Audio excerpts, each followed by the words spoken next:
these runners, so they can show off their routing and see where the gambles are, and really give them a chance to separate themselves from their opponent. So we're gonna go ahead and start this race here. We're gonna power glove in the very first item. That's a nice item to start off with. Now, normally there's a bunch of rocks that can be lifted by the power glove, blocking your exit here in the rain state. However, the randomizer developers have seen through your tricks, and they put some extra guards in the way in this rain intro sequence. And as you can see, Crazy Sunshine passing one such guard there. I believe they have some unique dialogue, but our runners don't have time for the dialogue. We're going right to Uncle. Let's see what we get for a weapon today. Can't recommend it enough if you ever get time. And the hammer right away. That is a big pull.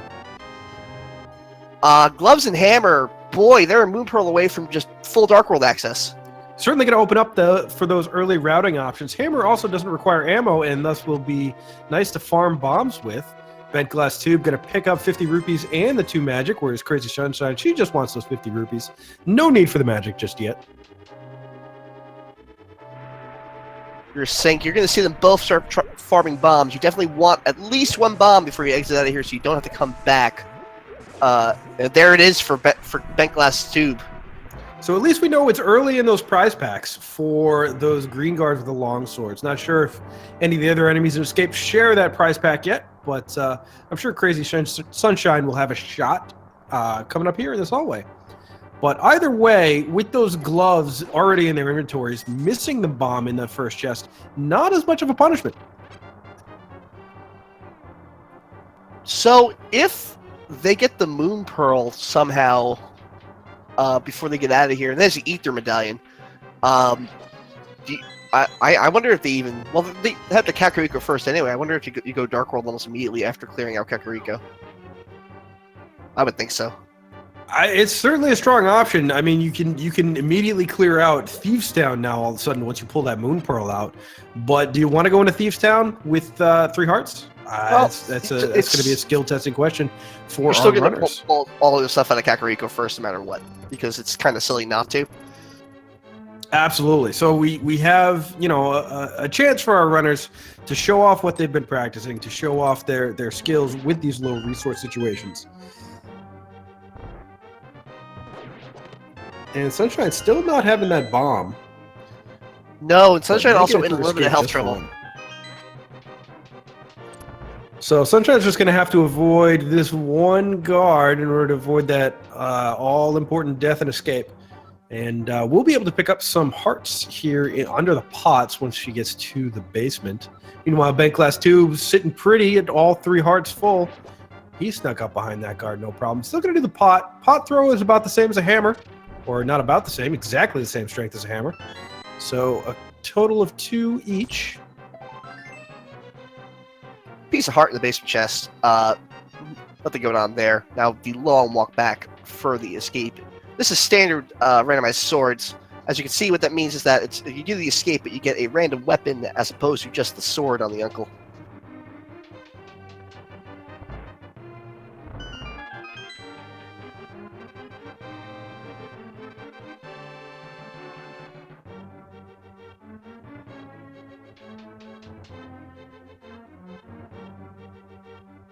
So not too much to say here. Both of our runners looking pretty good. Sitting at, well, I guess Bent Glass Tube did lose a heart here.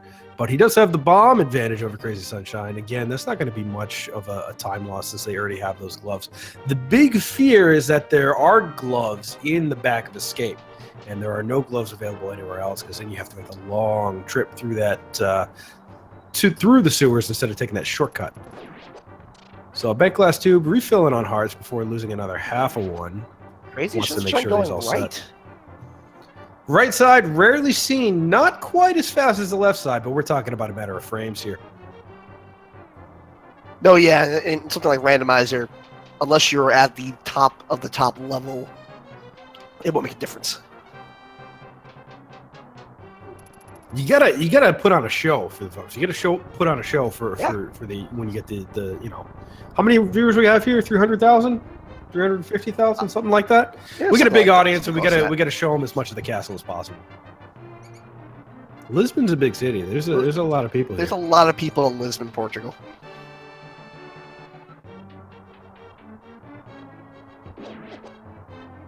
Not great RNG on those snake positions. We'll see if Crazy Sunshine gets any better.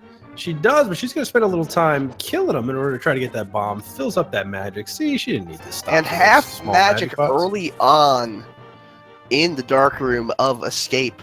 That is a very, very helpful early item, especially if you wind up getting something like the cape or the Cane of Burna. Won't really matter that much how little health you have going into Thieves Town. Certainly not, especially with that blue cane being able to make you invulnerable as well as deal damage to the boss. Pretty much the most ideal item if you're sitting at 3 hearts and looking at Thieves Town. And Crazy Sunshine does manage to get a bomb drop just before having to use it. Feeling a question from the chat. What sprite is bentglasstube using? Haven't seen it that much in the tournament. That is Link from Link to the Past. Certainly not one of the most popular ones here in the tournament. Our artists have done such a good job that Link himself has been deprecated. And we get a mirror in the back of Escape, so that's going to open up routing options even more once we get that mirror. Sunshine got a bomb, so he will get the mirror as well.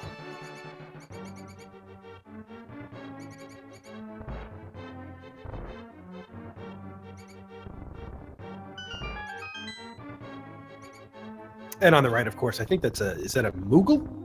I think it's the name of it. That is a Moogle. A Moogle. See, look at that. I paid attention when my wife plays video games. The blue male, so again, little hearts not mattering as much. No swords quite yet. Blue male going to do a lot of work in terms of defense for our runners here in the early game. Of note, the blue male doesn't care about certain types of damage, namely the types of damage from traps. Those are your fireballs, your spike traps. They do 100 damage no matter what you do. And we see a bit of routing divergence already here. Bentglasstube going to go immediately for the Houlihan room. You can see what he's doing. As he jumps into the water here, he doesn't have the flippers. And so what ends up happening is every single time he jumps into the water, if you watch the bottom of the screen very closely, he is slightly moving the camera away from Link. And he's going to jump in, I believe, 4 times? It's 3 or 4 times, depending on where you jump in. Slightly higher than it should be right now. And so when he falls down this hole, the game doesn't know where to put him.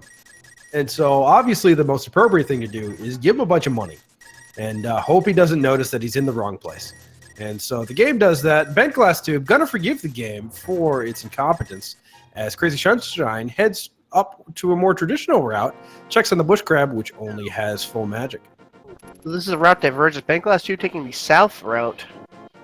He's gonna check out Moldworm Cave first, which is nice because if you come up from the south, there are automatic bombs that we have in the Lumberjack Cave, which is required to beat Aghanim to get to.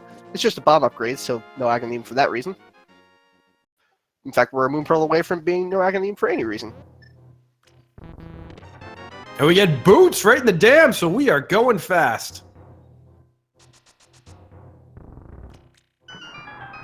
Boots certainly don't make that much of a difference if you end up timing it. It's going to be about a minute, 45 seconds, I believe I've heard in NMG races specifically. Well, in NMG runs, the boots end up saving about that much time, but it sure feels a lot slower to walk everywhere.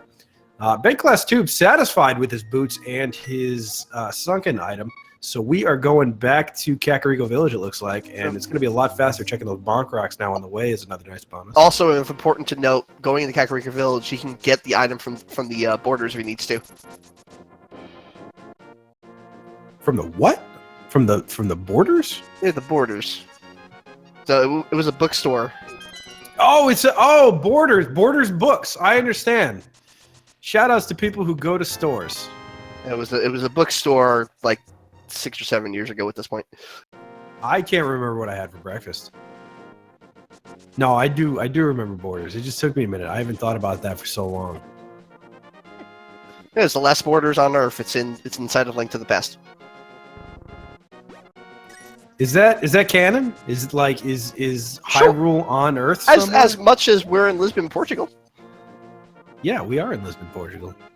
One of us always lies. I like that text there. That's good text.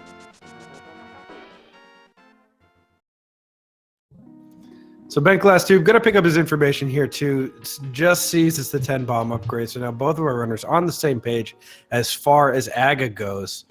The information you'll see a couple of times in this run where our runners are going for not just items, but are traveling for information. They're going to want to see what those medallion requirements are for Misery Mire and Turtle Rock, perhaps before they get in. It's always a nice idea to get that information. Really helps your routing choices. Checking what's on the pedestal, if you get that book early, is another piece of information that our runners might want to consider getting. And other visible items, the ledge item in Desert, the island item in both on Sky Island and Death Mountain, as well as in Lake Hylia. All of these are information that our players are going to want to acquire. One piece of information you haven't seen quite yet is a map check, and that's mostly because it's not terribly useful quite yet.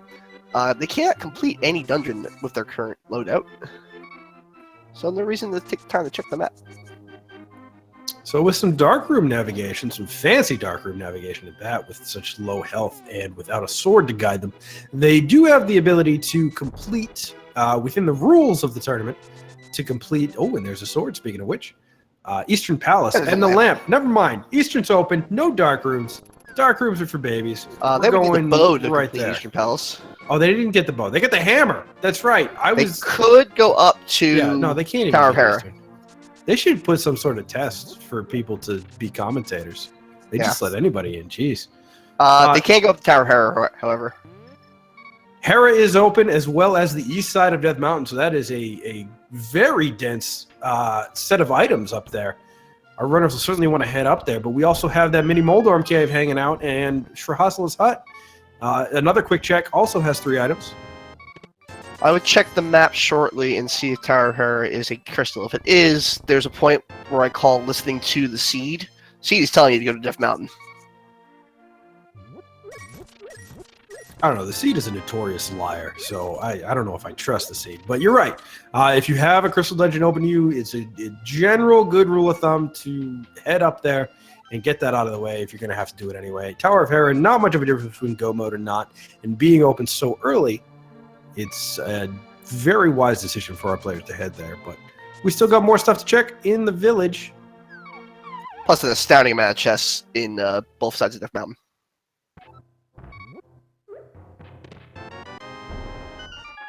I believe when you combine the two, it's something around 20. And 20 is not a small number. No, so we're gonna wanna go up there pretty soon. It's not 20. That's way too many. It's like 10, but still. That's fine. It's the same order of magnitude.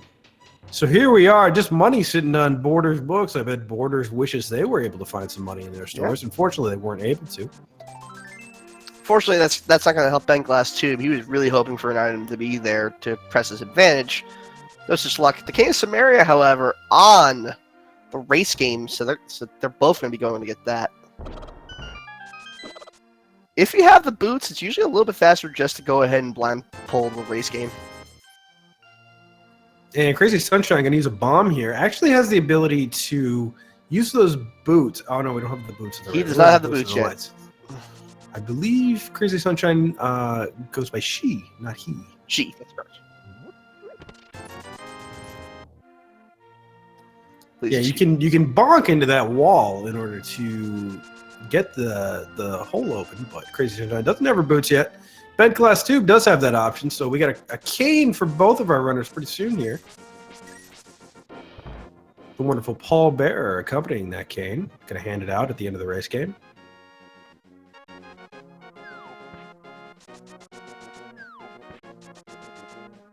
I'm watching chat, seeing if anybody got my Paul Bearer joke. Doesn't look like it. I got your Paul Bearer joke, don't worry. I appreciate that. All right, that's one. That's all I need. So, Crazy Sunshine, right on the cusp of getting the boots, as well as going into that mini Moldorm cave. That's an extra 5 items. We'll see if she heads to Ice Rod Cave. Kind of an off the beaten path location here, especially with all of Death Mountain accessible.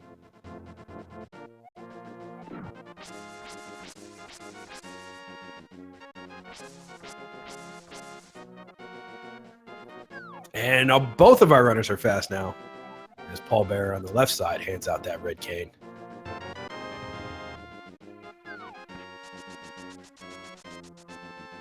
So Easy bent cheap glass is tube wrong, actually yeah. heading back towards Kakariko Village, it looks like. No, we're just going to go the long way. No, we're saving and quitting. Oh, I thought he was going to go back Took him a north and sec. go into the Dark World already. But no Moon Pearl. Not going to get very far.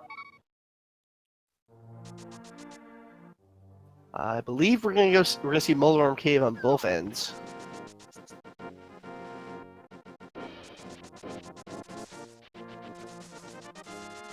Certainly a bit easier with a sword. You don't have to worry about spending your ammo with those bombs early.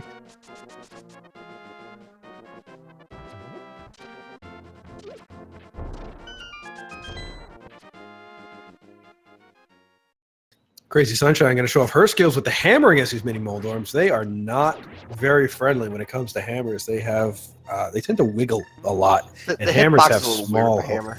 hitbox.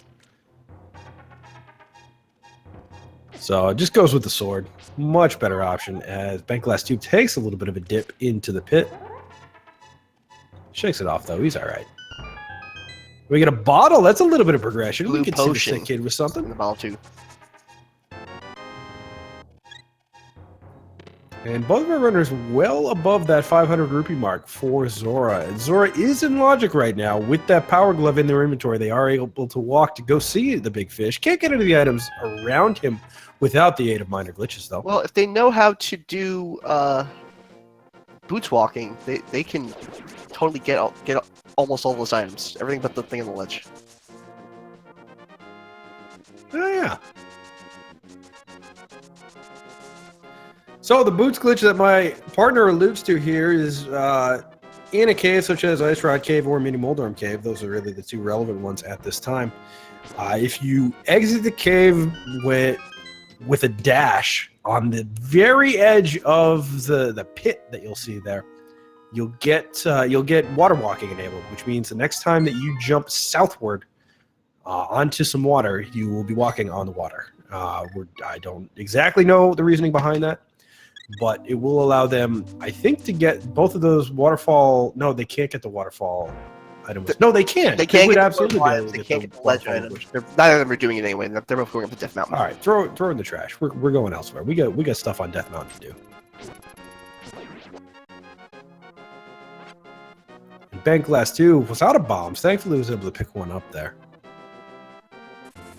A lot of runners like to make use of that bomb jump up on Death Mountain, which is where they're going. And our stun prize is a fairy. My goodness.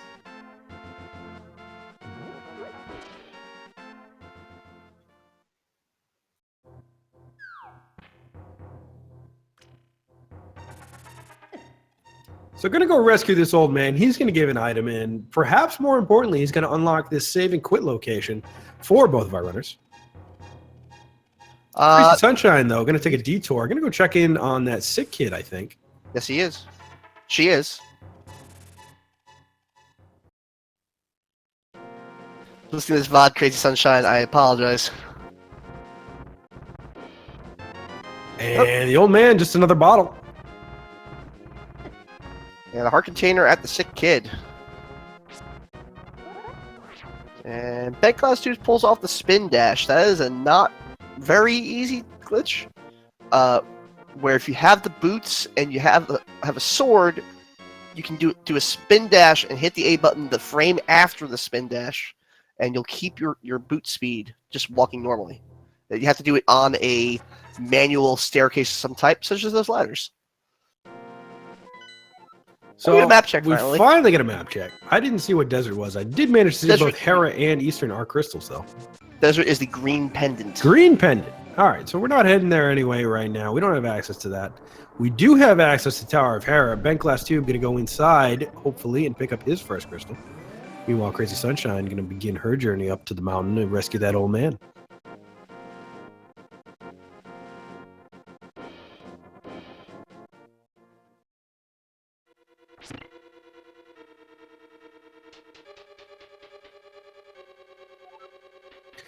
So we got a small key in the basement. That means we might have to go down there. That small key does have a chance to be locked in the basement, but our runners might not be. Are certainly one step closer to not being able to avoid. And we get the Moon Pearl. That is the Moon Pearl. So we have Dark World access. Bent glass tube realizing he needs to go downstairs and go ahead and take a break, hopefully. Yeah, a little bit of a not quite a cutscene, because you certainly can make it a bit more interactive than it needs to be here. bentglasstube gonna just use the bomb in his inventory in order to try to set up this break here. Not gonna have enough time to get over, He unfortunately. does have the Cane of Samaria. I don't think he totally realized He's it. just gonna do this the old-fashioned way here.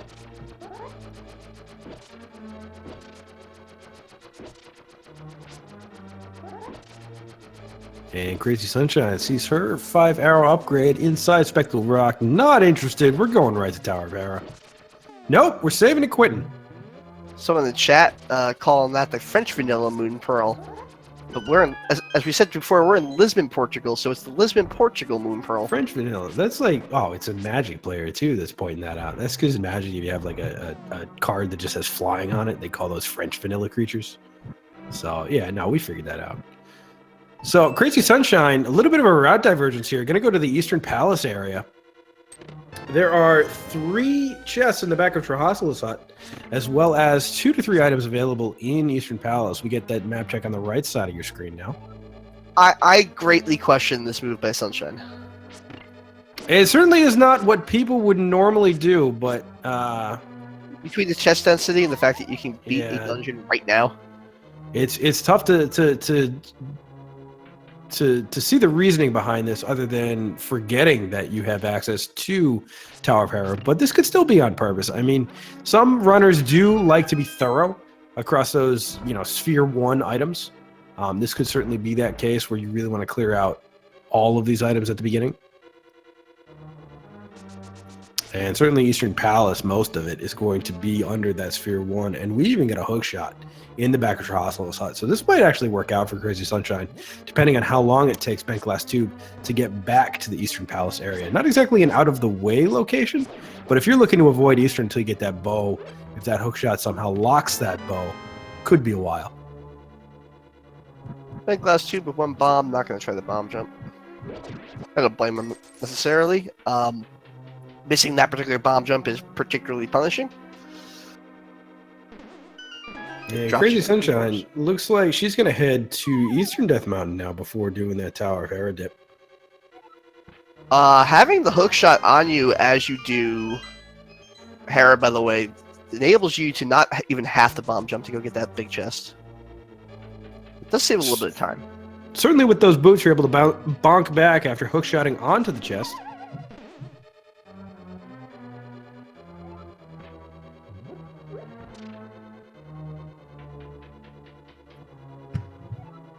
So if you're bentglasstube and you just picked up that Moon Pearl, where are you headed next? Are you still going to do the rest of East Death Mountain, or are you going to head right into the Dark World? There's still 9 chests to be had in East Death Mountain. You're here. Yes, you do the East Death Mountain first. Yeah, it's certainly hard to turn down that high of an item density. Right after that, I think you save and quit to the Sanctuary, and then you head on over to Kakariko and go do the Dark World. So we have our first boss fight of the evening. bentglasstube going to use sword spins and sword slashes in order to take on Moldorm. Moldorm's going to take 6. It doesn't care which one it is, whether it's a poke, a spin, or a slash. Going to need 6 of those. Hammer would be a little bit more powerful, but we're going to decline to use that today. Is get him to 5, you get this fast Moldorm mode, which is annoying, but he gets him. Yeah, not even a single fall. And we got a Master Sword on the right side of our screen, so a little bit of extra offense going into that Moldorm fight for Sunshine. 3 spins of the Master Sword will knock out Moldorm. And the bow on the right side as well, so we got a even more progression. That's likely going to lead bentglasstube over to that Eastern Palace area to pick up a second crystal as well as the hook shot. I would say you definitely, before you go to Dark World, you go see what you can get out of Eastern. And the free crystal, of course. Not only that, but we'll have access to Palace of Darkness as well here. Yeah, full access. So now, do you go to Palace of Darkness first, hope to find the mirror, and then go to Eastern? They have the mirror. Go right to Eastern. They have the mirror. Jeez. So you go to Palace of Darkness. Absolutely. It's really late in Lisbon here, so you gotta cut me a little bit of slack. Man, that's 2 mistakes. Do you throw me out on the third one? Either way, we're going to take the long dash through Spiral Cave for Crazy Sunshine. As bentglasstube makes his way to the rest of the mountain to pick up his Master Sword and bow. No, we're much more laid back here in Portugal. Those are our Portuguese rules. Question in chat, where was Bo? Stay tuned for the next 30 seconds and you'll find out.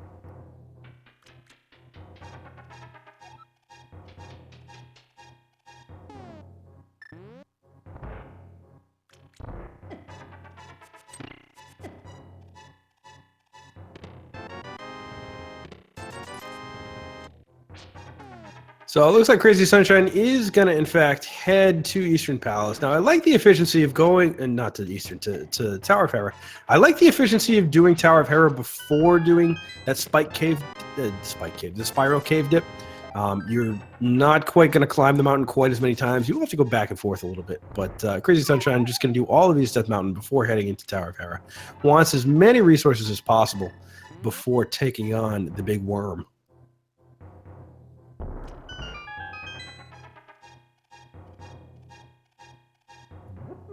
And boomerangs that key right over. As bentglasstube gets the remainder of his items. That will clear what they can in Death Mountain right now. Did not check the floating island, but probably has to be back here for Turtle Rock anyway.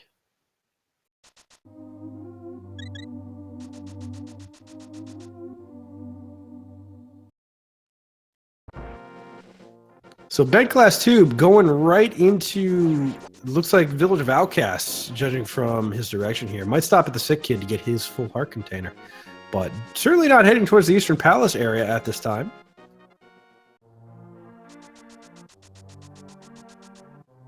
And we're going to decline to go visit that Sick Kid today. He can tough it out. We're not going to fix a Sick Kid, we're going to rob him. Rob him? No, we're comforting him. You use the bottle to feed him, I don't know, water or medicine. Show him an empty bottle, and then he gets distracted, and you steal stuff. Maybe he can't get up to use the bathroom, so you help him out. I mean, who knows?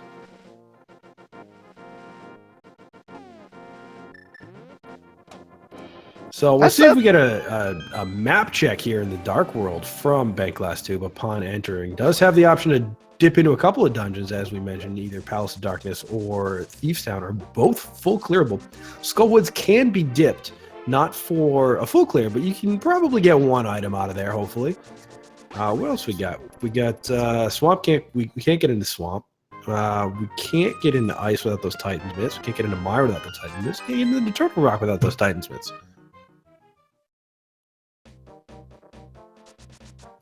And of course, there is a plethora of overworld to do.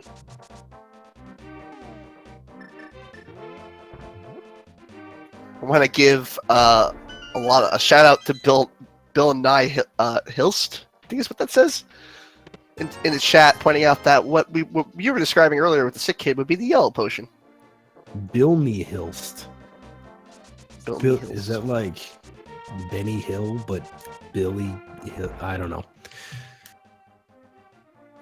Yeah, you don't want to take out that yellow potion. Now, you see bentglasstube, he spends his final bomb on that bombable hut. There's a grouping of 5 bushes right there. One of those bushes actually has a 50-50 chance of dropping a bomb. And so that could have given him an extra bomb to kind of continue on his way here in the Dark World with more bombs. Decides against it, though. Also decides against going into Thieves Town. Checking the map first, making sure it's not pendants on Skullwoods and Swamp Palace. And not only is Thieves Town a crystal, but it's a red crystal at that. bentglasstube, there is an automatic bomb next to the hole you have to bomb in this dungeon, so no problem there. 2 of them, I believe, aren't there? I believe so, yes. See, I've played this game before. And Crazy Sunshine gonna head up to the big worm. Got that hammer out already. 3 hammers, or 3 spins from that Master Sword, or 6 swipes. Pick your poison. And Moldorm gets the first score on the right side. So Crazy Sunshine going to have to climb her way back up to the penthouse. That's where Moldorf lives, is the penthouse? Yeah. Yeah. Well, look at it. There's no more stairs going up, so it's the penthouse. Kind of a sparse penthouse. I mean, usually it's not as much of a view as like you normally see in fancy penthouses, but you know, that's kind of why he's going, you know, a little bit crazy here. He's got cabin fever.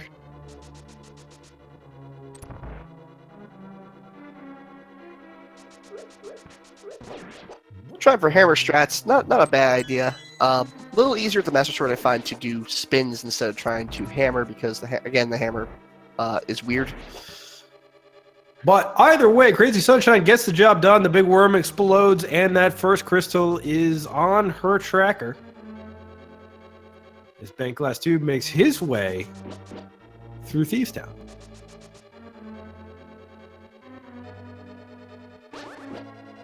Being given a little bit of the business by everything here in the Hellway.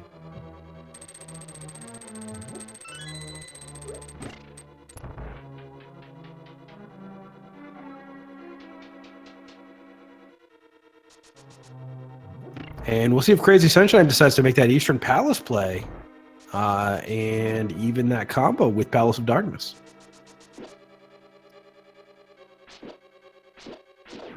And certainly looks that way. So this is going to be the first significant routing divergence in our two runners here. And bentglasstube, thankfully, be aware of where those bombs are in the room where you're going to bomb it here.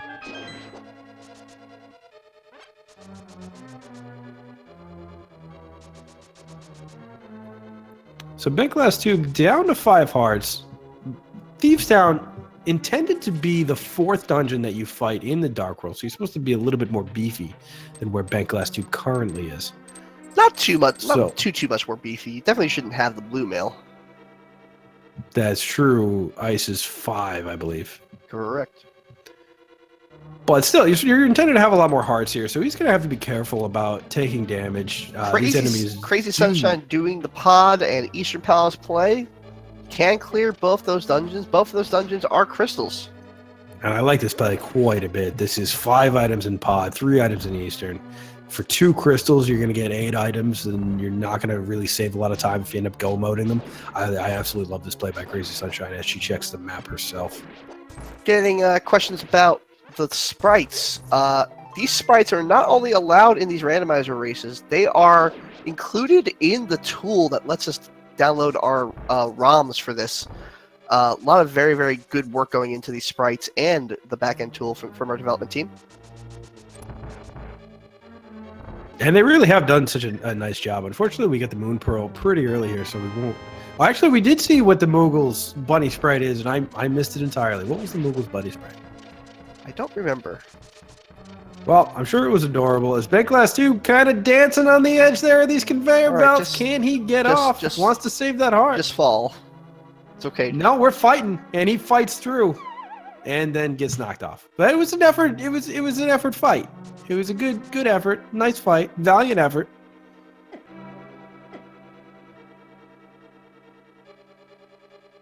It's Selly's from Final Fantasy VI I'm being told from chat. Chat's got all the answers.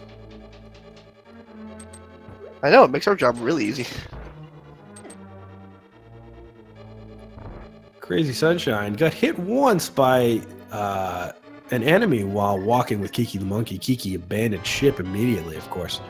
So a little bit paranoid going into the rest of that. That fairy does manage to fly into her, though, during that cutscene of opening the dungeon. Meanwhile, bentglasstube takes down the first head of blind, has that red potion at the ready in case this should go south, down to a heart and a half. 3 hits per head with that Master Sword. Yeah, we're going to hit that now. So we have Sword Beams. Sword Beams are effective against blind. Sword Beams are the same as hitting him with a fighter sword. Blind, the one boss in this game who does not care about what you hit him with, just need to hit him 3 times with something sword-like. Or the sword damage. That includes a hammer, Keen of Samaria, Keen of Burna. Can you do bombs? Can you bomb blind? I don't know. I don't know why you don't. I actually don't believe so. No bombing blind. That's good because he's low on bombs. So we get that crystal. We get the job done. Blind goes down. She didn't see that coming. Just let that sit there. And bentglasstube doesn't want to forget about that sick kid. Takes that bottle right into the house. Helps when you have the bottle be useful in a fight while you're in the neighborhood. As Crazy Sunshine going to go check the bow-locked portion of Palace of Darkness.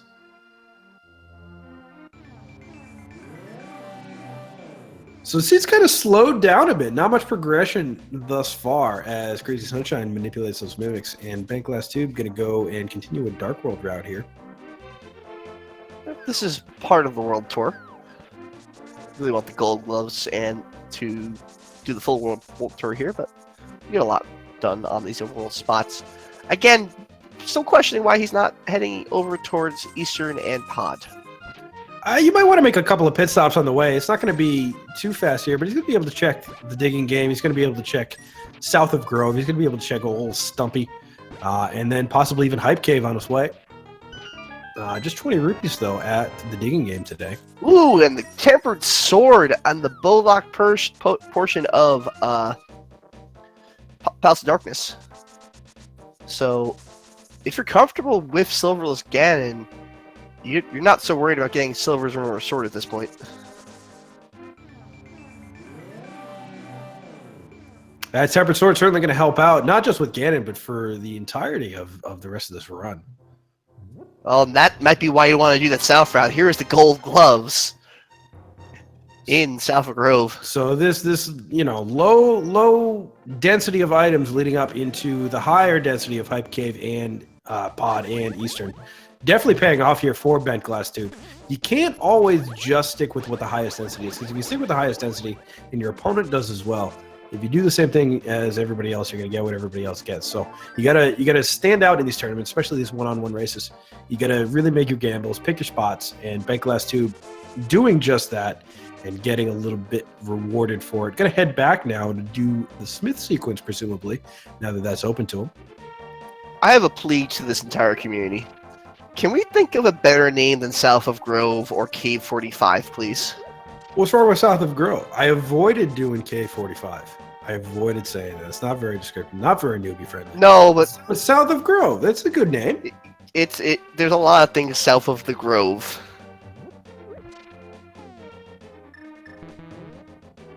I'm hearing Mirror Ledge, which is actually not descriptive because there's another Mirror Ledge. Well, yeah, but we call that one Spooky Ledge because it's near the graveyard, and that's spooky. Grove Ledge. Grove Ledge is a good name. Axel Higgs, Grove Ledge. I like that. So we'll contact the powers that be and get that officially changed in the canon. Meanwhile, bentglasstube going to pick up his first shield, actually, in Hammer Pegs. Not going to see a lot of runners in this tournament pick up that shield, but down the line, that mirror shield and even the fire shield can be quite beneficial to our runners. Didn't quite make it in far enough for the blacksmith to want to go home. Yeah, he's not too bright. I mean, he's good with a hammer, don't get me wrong, but he's just... You really I don't know how good they are for hammer, because it sure looks like red they're hitting. And just get up a fire rod. So we got the fire rod, we got the Titan's Mist. This routing really working out for bentglasstube. However, Crazy Sunshine still making that very high percentage play over in Palace of Darkness. Not really going to lose much, considering bentglasstube is going to have to do all of this. And the items that he's finding at this point aren't going to save him any time in it. So we'll see where Crazy Sunshine heads next to see exactly how much bentglasstube is going to get out of this routing. This is the full world tour now. Taking the purple chest with him all the way down to Gary,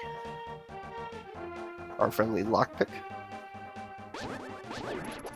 See, so like you're upset at South of Grove, but you're just content calling him Gary.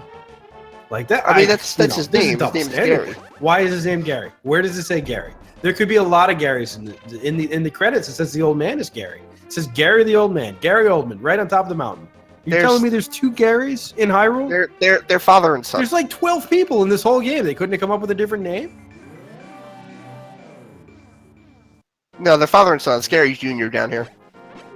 You know what? I wouldn't put it past you to be telling the truth here.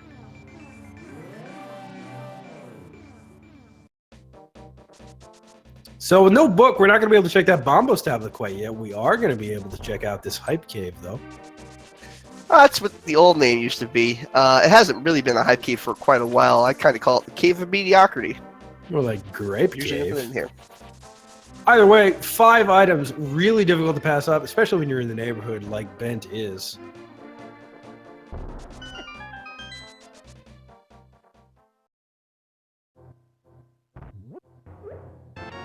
Just a single rupee from the generous guy. Not so generous today.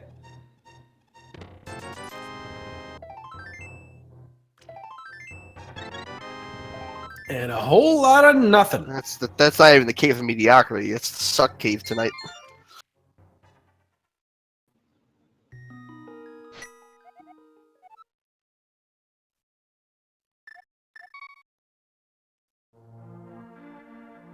I believe bentglasstube is finally heading towards Eastern. No, he's going back inside. He wants some health. He's gonna go take a nap. Nope, someone's gonna have a better name, the Gripe Cave. I just said that. Who stole that from me? Oh, it's not in chat. Who is that? No one stole Oh, it. it's Tibbs. Shout out to Hashtag Tibbs gripe. 1508.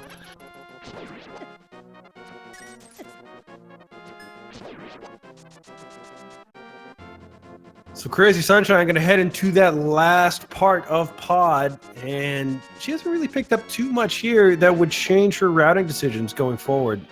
So we're likely still going to see that Eastern Palace play from Sunshine immediately after this, pick up 3 more items and a crystal. And bentglasstube following pretty closely behind in her footsteps.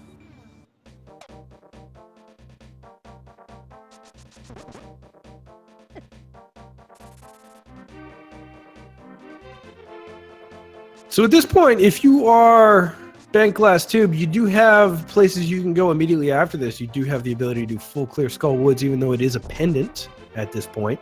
You do have the ability to full clear Ice Palace.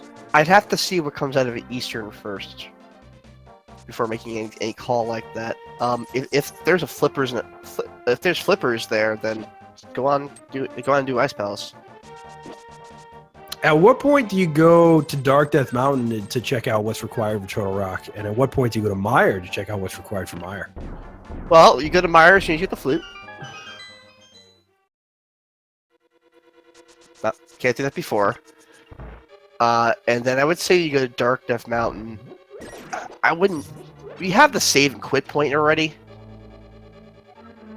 Maybe if this comes up totally empty, I think that would be the next place you go to is Dark Death Mountain to get those items. bentglasstube didn't go into Salad Shooter's hut. Well, hopefully he'll remember on the way back, because there's an all-important hookshot sitting back there.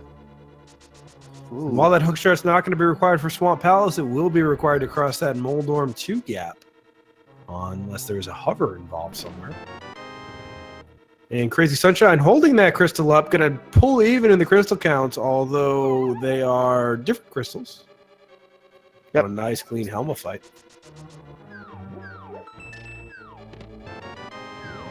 You're going to see Eastern right now from Crazy Sunshine.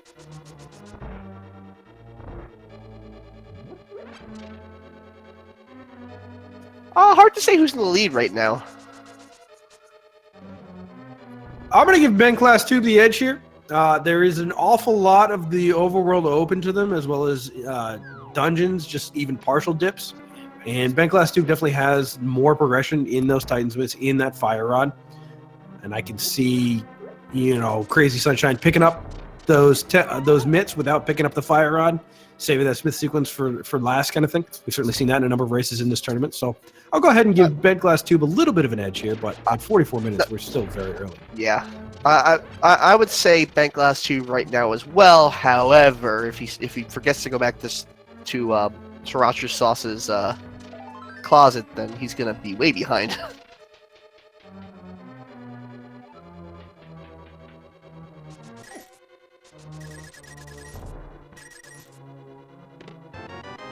So nothing great in Eastern Palace so far. We're really hoping for some sort of progression here, even if it's just a medallion to increase the odds that Turtle Rock is open.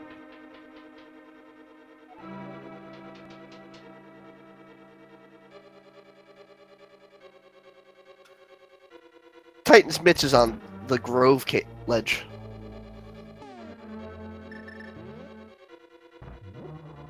And Sunshine not quite getting that glitch that you'll see from so many, not even a glitch, the Stalfos strategy, we'll call it, that you see from so many runners in this tournament, where you end up lining them up such that two of them don't even spawn, and you kill the other two before they spawn to clear them out. I've run probably 7 of these races. I still can't get that to work consistently.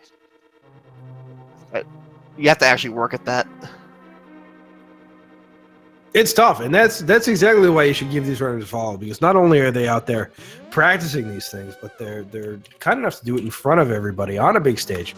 So let's take a time as we venture through Eastern Palace and Palace of Darkness to give these runners a follow, and you can see those links in chat.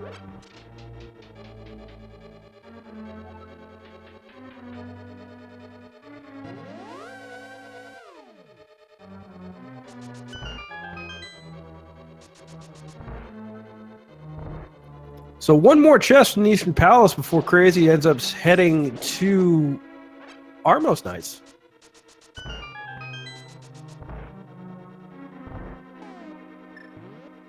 Kills that first Popo. Looks like we're going to do this room the intended way. Can do a little bit of a damage boost off that first, I believe it's called a Popo. Go and press that button, but if you kill all the enemies in this room, you'll be able to spread out those anti-fairies guarding it, or bubbles if you want to use the official name. And there we go, and we have just a piece of heart in that chest. Meanwhile, bentglasstube going to pick up his tempered sword. Always welcome a sword upgrade. He'll head straight down. He's gonna grab some fairies. He'll head straight down to Halmasaur. And he's going to show off his knowledge of where those fairies are. It's important in this game to be aware of things that you might not see on every single run, like that fairy room here. You know, a lot of the top runners might not make use of that, but that doesn't mean it's not what's best for you in that situation. So bentglasstube, being aware of his surroundings and aware of his health and what he needs in order to get through here with the highest chance of success, with the most speed, he's going to go ahead and pick up those fairies. Also going to pick up a little bit of arrows as well.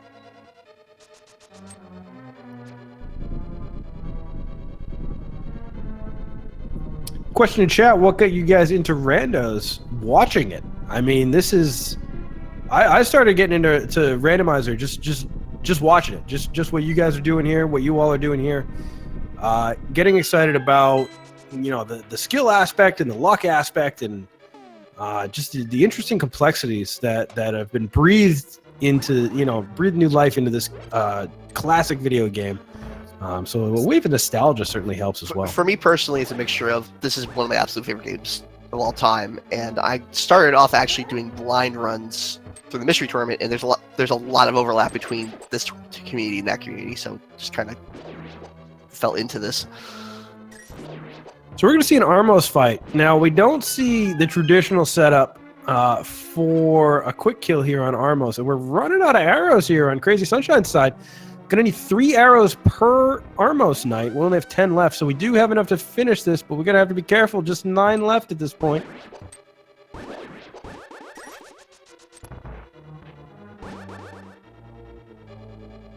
And taking her time relaxing here, making sure to get these last couple of arrows into this red Armos, this final Armos. 1 more arrow will do it.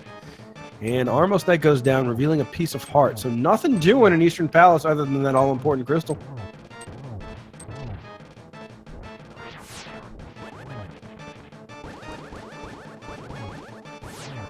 But to kind of continue on the theme of what got you into Rando, the community is also a huge part of what gets people to stay. We have a very good community. And so, yeah, there's a link right in chat. So if you're interested at all, even in just, you know, learning more about randomizer events and stuff going on and people to watch and races to watch, I mean, not only give these runners a follow, but also join our Discord. Just gonna, somebody asks, Bill Nihilus asks, why Link to the Past is so much more popular than other randos. For one thing, it's much easier. Easier skill-wise? Have you played this game, man? It is a tough compared to have you tried playing Zelda 2 or Zelda 1 randomized? No, that sounds terrible. That sounds awful. It's really hard. Even Mario 3 randomized is very hard. It's also a game that just seems to be designed for this randomizer. We're going to see a good example of that on bentglasstube's side. Just these little things where you have something like Eastern Palace. Now, this is the first dungeon in the base game, so you're not really expected to have any items in here. But in order to get this chest on the east side, you'll see bentglasstube. He could go all the way around, and he is going to go all the way around because he doesn't have the hook shot. And this is the intended route. However, if he did have the hook shot, and this is what we saw on Crazy Sunshine's side, Crazy Sunshine was able to hook shot right across this gap and get to that chest, saving a little bit of time with that hook shot. And it's just these little time saves where the interactions between items isn't defined in such a hard sense where, like, no, the hook shot doesn't work here because you're not supposed to have the hook shot here. Everything just works. Everything's fine. And it just seems to be designed for this almost.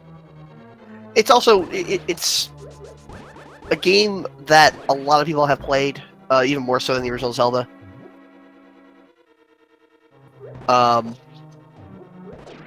It's probably remembered as one of the pinnacle of 2D Zelda, probably. I mean, if you look at any list out there with, the list of all-time greatest video games, if Link to the Past isn't number one, it's probably going to be in the top 5 somewhere. And it's often going to be number 1. This is a fantastic, well-designed game, especially given the time that it was designed in. And to be able to come back and take a game that was, handwritten in assembly in the 80s and turn it into this monstrosity of randomizer and what we've got going here. I mean, how many people are watching right now? Something like 500 people, isn't it? Or no, what did we say earlier? We said like 300,000? 600, 700,000 people here. Yeah, something like that. So it's really grown into its own thing, and it's just incredible to watch. Millions more across Europe, of course. So a lot of luck and a lot of hard work. I can't emphasize that enough. It's not easy to go into this code and manually figure out what is going on in this handwritten assembly. But our developers managed to do it, and they managed to turn that into quite the fun experience. So hard work and a lot of luck got us to where we are. Unless I'm misremembering, I believe the reason this got so huge is that this was also the first one. All the other randomizers kind of came after, I believe. Super Metroid's pretty popular, though, too. It certainly was one of the earlier ones. I'm not sure about the exact history, but it also just seems to be one of the better games for it. Not to discredit what the other randomizers are doing, but in terms of time to play, like we're looking at an hour and a half to 2 hours for the vast majority of seeds. That's a good amount of time to sit there and do these tournament races. In the last year and a half, but randomizers all over the place have just exploded in popularity. This one in particular exploded in popularity because, well, it was featured on a pretty primo time slot at AGDQ. That was great. That was a lot of fun to watch. That was a blast to watch. That was good commentary too. That was from Patty and VTorp and yeah, that other guy, whatever his name is. I don't know. Yeah, shout outs to Willow J. Bradley. And they did do a fantastic job representing the community for that. But back in this race, we have our runners tracing each other's footsteps, going to get caught up with each other. The real interesting part of this run is going to come up when we see both on the right side is Crazy Sunshine going to head south and pick up those Titan's mitts and then go backwards to pick up that fire rod. And then on the left side of your internet, we're going to see is bentglasstube going to remember to go into Shahasala's hut and pick up that hook shot.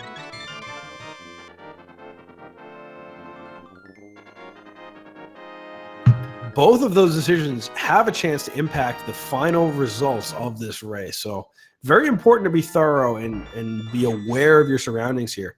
And so we're going to see the first results from bentglasstube as he heads back into the Dark World here.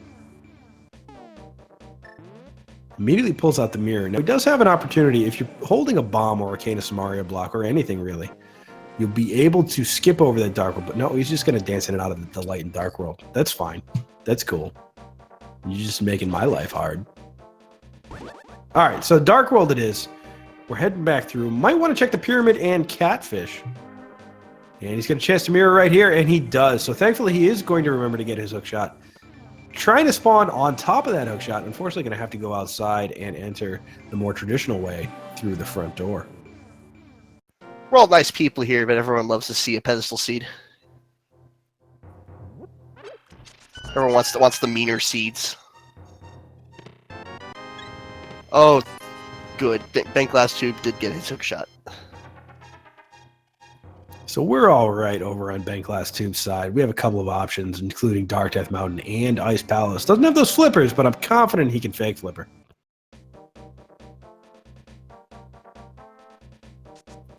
Now, if you are Bentglasstube, or Crazy Sunshine for that matter, and you don't have those flippers, do you consider, because Swamp Palace is a pendant, do you consider needing those flippers for go mode?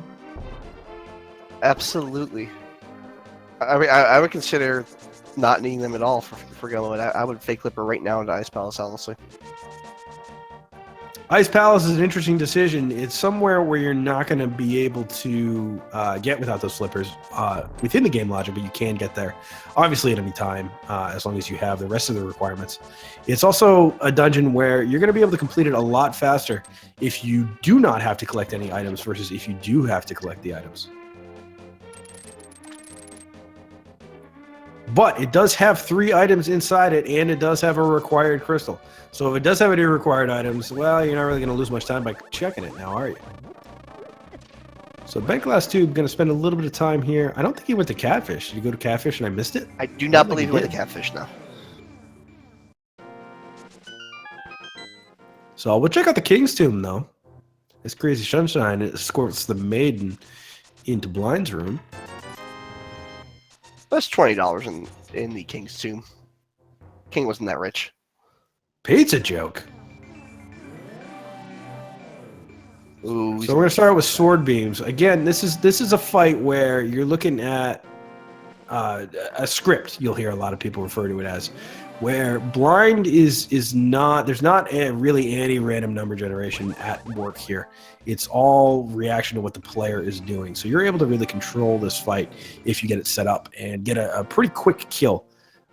It's something that does take a lot of practice, and it also takes a lot of awareness for if you do end up going off that script. So Crazy Sunshine not really sticking to that script of what you'll see in an NMG race, but looks like she is going to be able to get the kill all the same. Just one more hit on blind, and there goes that last head. In case you're joining us, this is not necessarily a strict 1 in 3 race. Crazy Sunshine is actually 1-2-1, has a tie on her record. We're not totally sure what that means for the brackets. What we do know is if Crazy Sunshine loses, they will be certainly out. 3 losses puts you out of the brackets, without a doubt.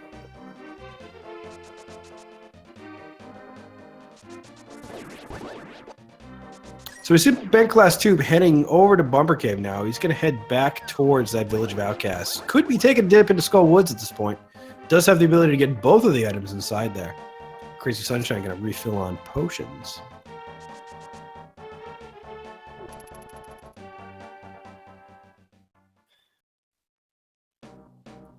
And she's hidden a little bit closer to those Titans bits, so we're going to send her some positive energy here so she mirrors her way into that cave south of the Grove, or Grove Ledge. What are we calling it? Grove Ledge. That's official now. The commissioner of the randomizer might fine you if you say it wrong. That's a fact. The commissioner of Link to the Past randomizer, which yeah, I assume is Willard, but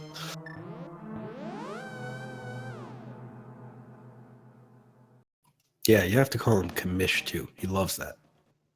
Probably. So we will be taking that dip into Skull Woods, and it looks like we're going to at least head into the third half of Skull Woods here. Pick up at least one of those items. Fighting Mothula, not too bad with half magic, blue mail, and that tempered sword. but still, it is a pendant dungeon, so not necessarily something that's required.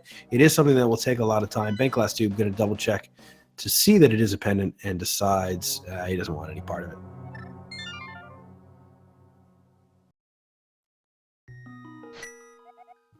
And thankfully, we got Crazy Sunshine getting her Titans mitts. Yes, we do. bentglasstube going to head up to the mountain. I like this play a lot. There's a lot of information to be gained here. You do have the ability to even dip Turtle Rock should that ice rod be in here. Actually, even the ice rod's not in there. You can dip Turtle Rock. You just got to have the right medallion. So 1 in 3 chance that that's possible. This isn't a common play. You'll see a lot of runners try to avoid Turtle Rock for a while, and especially avoid double dipping Turtle Rock. But it certainly is an option available to bentglasstube. Sometimes the ice rod is in Turtle Rock. I got badly burned on the seed like that in this tournament. It's tough to get burned by the ice rod, but I'm happy you found a way. Yeah. Crazy Sunshine going into the Gripe Cave.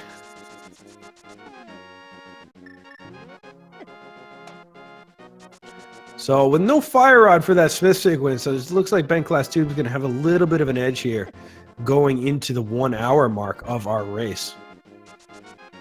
Just a heart container on, not a heart container, a piece of heart on the floating island. So not going to go back for that, certainly, but we will head into the Dark World on top of Turtle Rock here. Oh, it's Bombos, so cannot enter quite yet. But thankfully, that's not all we came up here for. Still 4 items inside Hookshot Cave, as well as 2 in Super Bunny Cave. And maybe, if you're lucky, we'll see that 1 item in Spike Cave.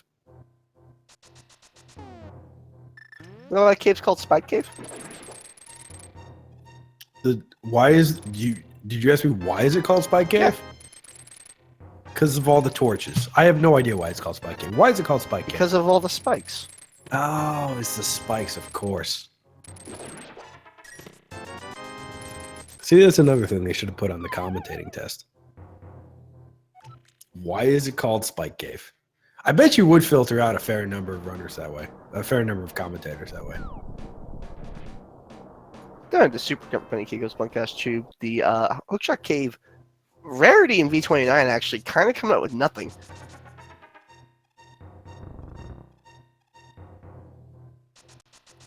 bentglasstube trying to pull off a glitch here where if you're pushing a block rather, the game treats it as though it doesn't exist. You're actually able to use items such as a hook shot right through it.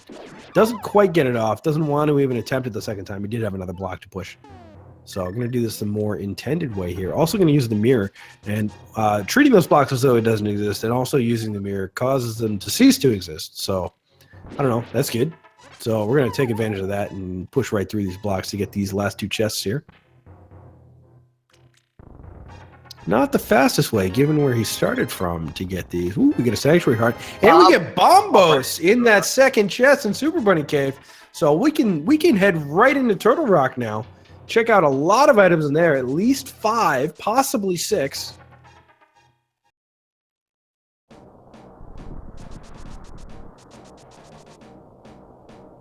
And we finally get a catfish check, and it's just 50 rupees, unfortunately. We're going to get a check of Zora himself. So no flippers yet for our runners. We can see what's on this ledge, though. Just a 5-arrow upgrade. And bentglasstube is going to dip into Turtle Rock here with that newly found Bombos medallion. I like this play a lot.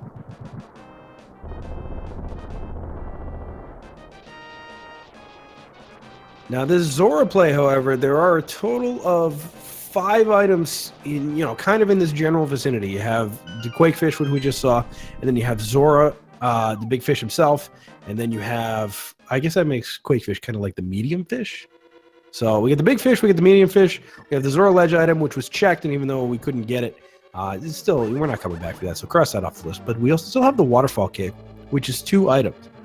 So, had the ability to check 3 out of the 5 the way that Crazy Sunshine routed it. I might have liked to see where it was 4 out of 5 instead, skipping Quakefish, but instead doing fake flippers with that Moon Pearl in the inventory, able to clear out all 4 of those. So.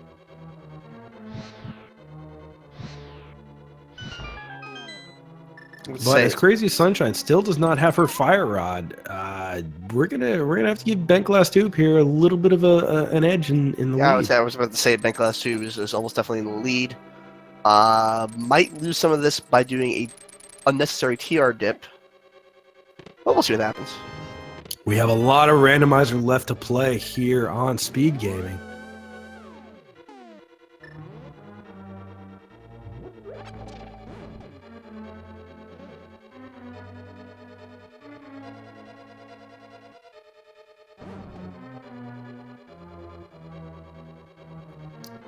So, Crazy Sunshine, gonna head to the northern Dark World now. I believe Ben has already checked these and came up with a whole lot of nothing. So we got 4 items here, one of which she's already checked. She did check Bonk Rocks. We still have King's Tomb and Spooky Ledge and Bumper Cave to check. Can't get into this Bumper Cave yet, but as she'll see in a moment, no need to. Just 20 rupees sitting on the ledge there. Taking a little bit of a beating from these pterodactyl things. Yeah, those anime birds are no fun.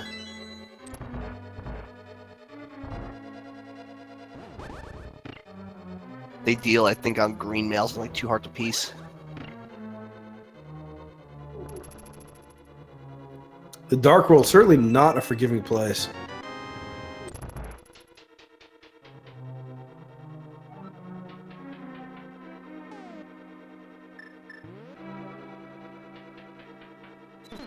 And making good use of that powder here in Turtle Rock is bentglasstube, making sure he's got full hearts going into what should be the final dungeon of the game. But obviously here in the randomizer, we're going to do a red in the middle.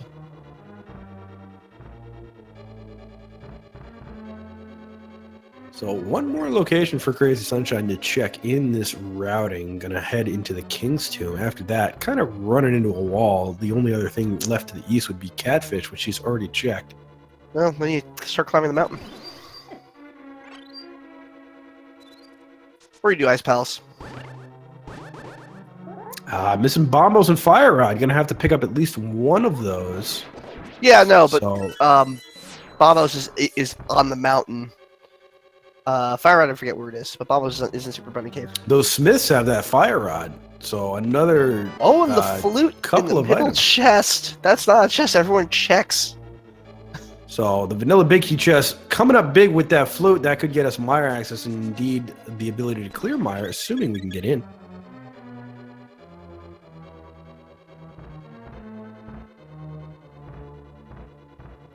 So what do we need right now? We just need the Ice Rod. Is that correct? Ice Rod and maybe Quake, and that's all we need. Nope. And flippers, as far as the logic's concerned. The logic would need flippers, but you can always fake flippers into Ice Palace. I think that might be true.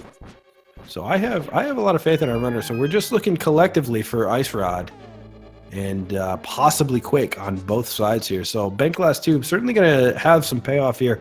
Whether or not it's the Ice Rod itself is in Turtle Rock, if it ends up being in Mire or the Mire area, this will definitely be the correct play. Or even in Desert. Desert, there's no way to get in there without that book other than through the Mire area. Flute is also just generally nice to have. So it looks like Crazy Sunshine is going to pick up her Fire Rod here shortly, opting not to do the Hammer Dash. Hammer Dash is something where if you press dash and use hammer button at the same time, you'll end up with a Hammer Dash, where it looks kind of cool. You get to knock down all the pegs in one sweet dash.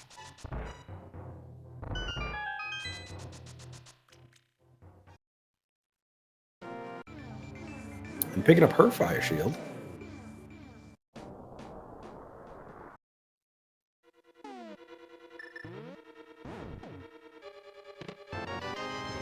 We get a mushroom in the big chest of Turtle Rock, so that could certainly lead to that all-important Ice Rod. There is a couple still of options here. A very good chance that the Ice Rod is on a pedestal. Not a very good chance, but it's probably the best chance for a pedestal item at this point.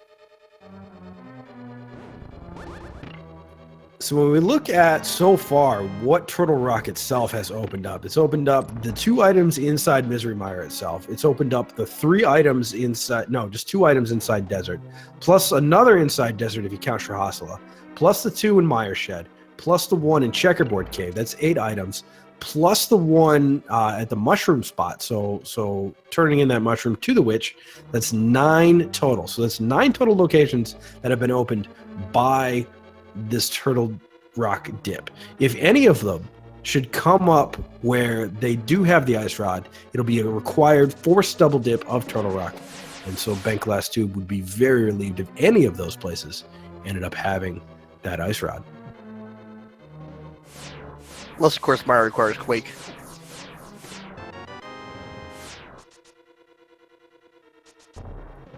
Even if Mire does require Quake, it's still something where you can't get there without that flute. So right. It would still be a forced double dip of Turtle Rock.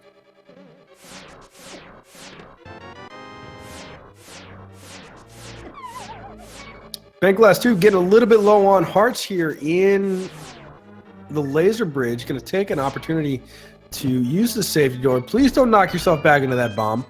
And thank you for not doing that. So now if he takes a death inside this room, he's just going to respawn right immediately in that exit. And he's actually just going to take a 4th death right now. It's almost impossible to get no damage with the current setup down Laser Bridge.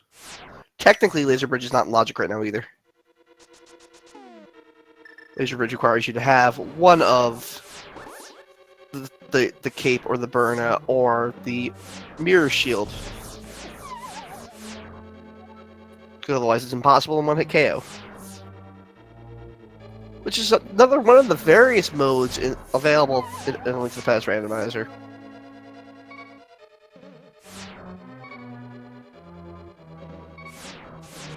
There's one-hit KO, there is swordless, there is the mode we did in for the fall tournament, open mode, where it just starts you with a save and quit screen.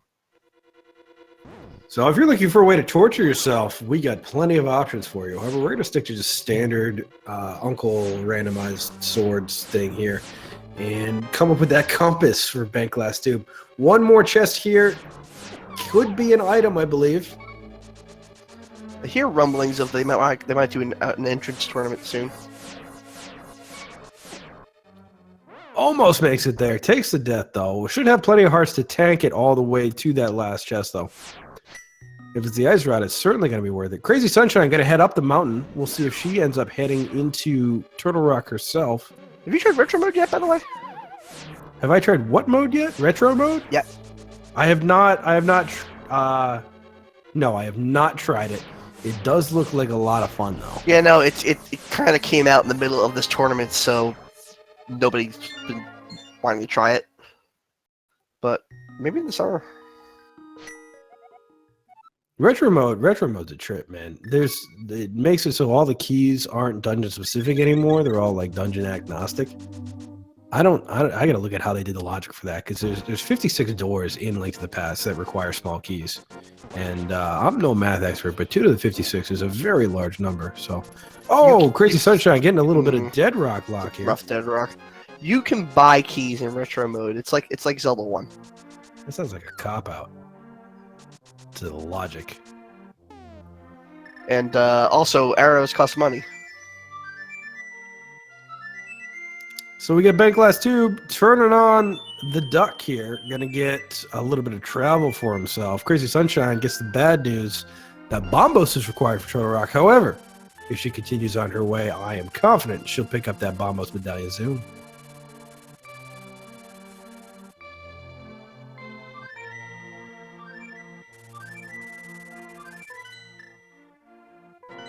And indeed, she's headed right for it, as if she is possessed by some sort of Bombos sense. She wants into that Turtle Rock dungeon, and we're going to give it to her. So bentglasstube, checking the first of a few locations here that were unlocked by items we found in Turtle Rock. The mushroom, just a piece of heart. So that's one down of our, how many did I say? 9? I think there's 9 total. So 8 left. Which is, of course, a very quick check. Once you get that flute, you're able to flute right on top of it. Oh, it's 10 items. I forgot about the desert ledge item. It's 10 items.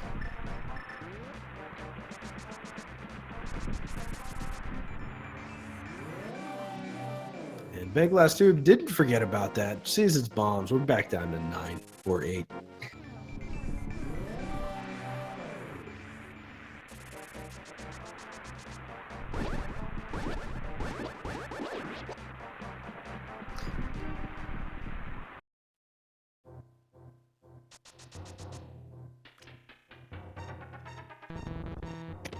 So, looks like Sunshine's heading away from Turtle Rock. She doesn't want that Turtle Rock play. No, a little bit of indecision here. We're going to save and quit off of this mountain. So that could be a huge play.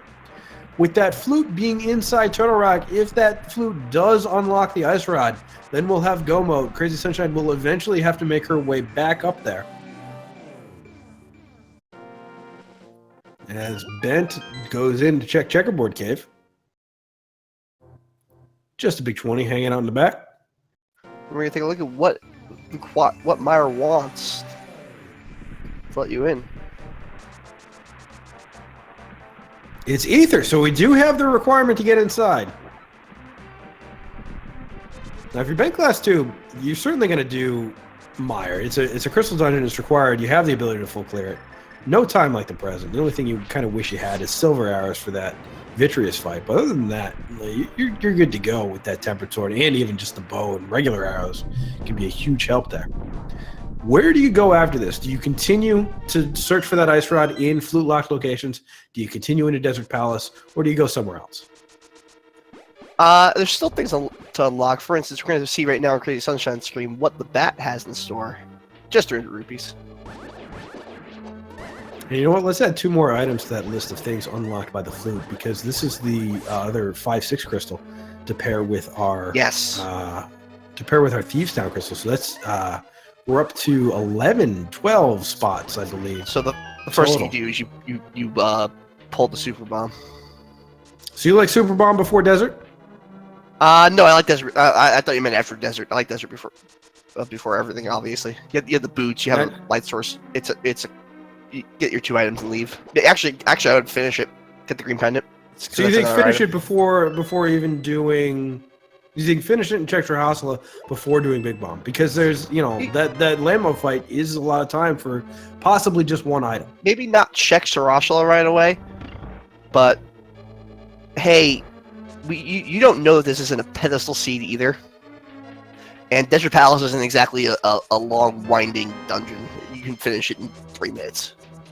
Absolutely. And add the pedestal to that list of things that flute unlocks in Turtle Rock.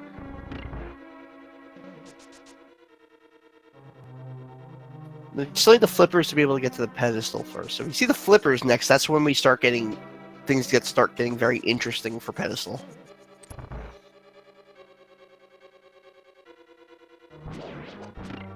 But until then, the pedestal's not really that much of an option.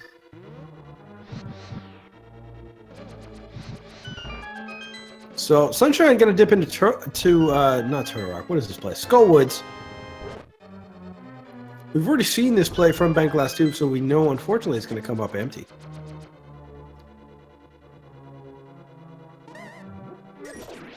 And bentglasstube going to go sit through a bit of a cutscene now in order to get a chest in Misery Mire. This is where the big key sits in the vanilla game. We'll see what's sitting in there today. And that glitch with the blocks exists in all versions of Link to the Past. You can go pull up your cartridge from home and it will work. I don't believe the mirror trick works after 1.0, but this trick certainly does.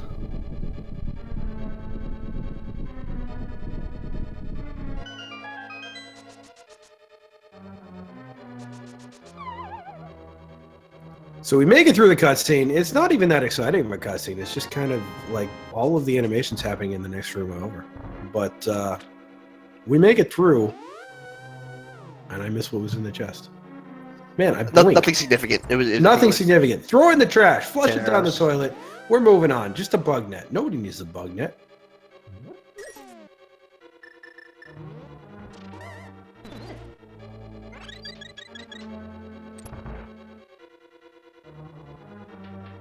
So we're all done for Meyer, it looks like. We're just going to go right down to the basement and take on Vitreous and his eyeball friends. This should be a big problem with their current setup. You can turn on the Can of Burna and just kind of slice your way through there.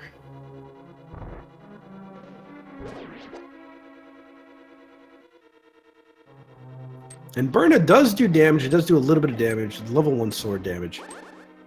But those level 1 sword damage isn't going to be enough against Vitreous or Vitreous eyeball friends to do any damage, and so you'll be able to slash right through there without worrying you're hitting for only a little bit of damage.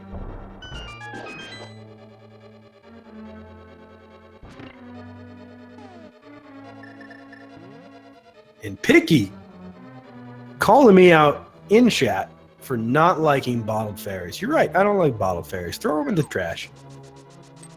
I say that's significant. I mean, it wasn't the flippers or the ice rod, which is what we're really looking for here.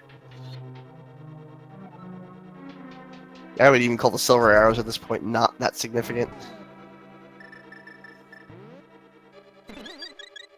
Probably that these guys know how to do silverless Ganon. They're pretty well set up to do so. So we're going to see something like NMG strats here. Nope, we're just going to slash from as close to that greasy water as we can. Vitreous giving him a break. And down to 3 hearts. bentglasstube going to have to be a little bit careful. Now's a good time for a fairy in a bottle. Going to pull out that cane of Brian. Brian, of course, the developer on Challenge, which is the software we're using to run this tournament. Brian's become very good friends with us. And takes care of that last eyeball. Just needs to fight the big one now. I'm just never really a fan of bouncing eyes. I've always been a fan of more of walking ones. You know, I don't think I've settled my mind on whether I like bouncing or walking eyes more. Wow. I might be ranked below Vitreous? My goodness. They're both, They're both unsettling. I'm way more cuddly than Vitreous. I did not know you were a walking eyeball. Yeah, they don't just hand out these names. Like, you have to earn them. So a little bit of unconventional routing here in Skull Woods. It's important to kind of, figure out your bearings and the most efficient way to route these things going into it. Could save a little bit of time in the future for Crazy Sunshine. bentglasstube, meanwhile, going to go right into Desert Palace. Not even going to bother with that side entrance. Let's just head right into the meat of the dungeon the more traditional way. Picks up a big 20. Only one more item in here, plus the green pendant.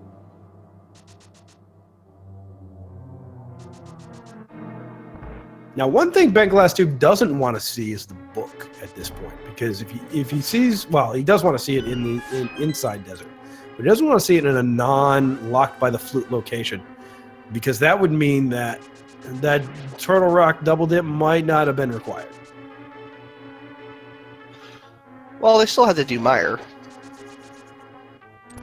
They did, but it could be a thing where you end up going into Turtle Rock, full clearing it, and then going into Meyer, full clearing it, and then yeah. done. So it's really just that double dip. So if I'm bentglasstube and I find that book somewhere outside of the flute logic, of the flute block, I'm getting a little bit nervous as to whether or not that my opponent picked up a bunch of time. And you'll find that most runners in this game end up, assuming that their opponent is doing the absolute ideal routing, which is never the case, by the way. And so everybody's always feeling behind. Not a lot of runners really in the post-game interview are going to say that they're ahead.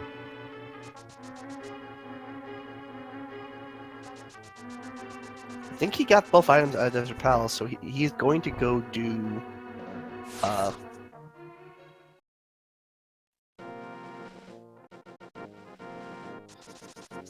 he's hitting the back. He's gonna go fight Landmo today. He's gonna go find Lambos, yeah.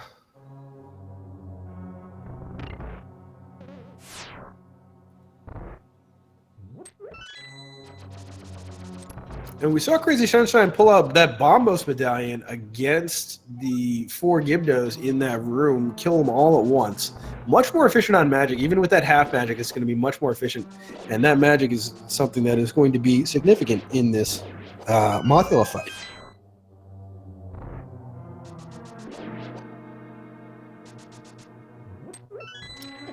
Fire Rod not quite as powerful as a Tempered Sword in this fight, but all the same, it is a ranged item. So you can spend a little bit more time dodging these spikes, but with plenty of health. Not going to get the fastest Mothy kill in the world, but still pretty darn quick.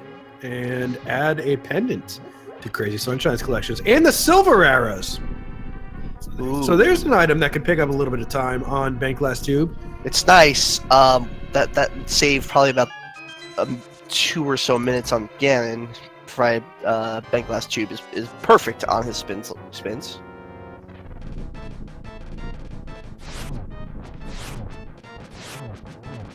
So bentglasstube pulls out the bow against these landmollas as well as sword slashes here. I would have recommended, especially with that half magic, the fire rod. Each head just taking 2 hits with that fire rod. And with a total of 16 shots, you got plenty of ammo. But gets the job done just the same.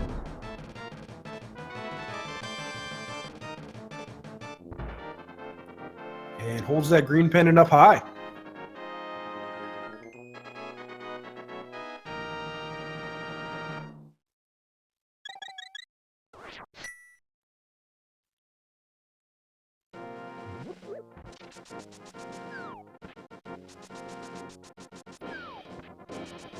So we'll see where Crazy Sunshine is heading next. I'm not sure what options she has in mind. I'm going to check her map, in fact. Sees the green pendant in desert. Can't get in. No, Crazy Sunshine's got to realize that you gotta go back to Turtle Rock. Are there any non-flute locations she can get to? I guess she hasn't checked again yet. Is that where she's dashing to? It's also 50 rupees there. Unfortunately, 50 rupees is not what she wants to see. Sunshine's just got to go up to Turtle Rock.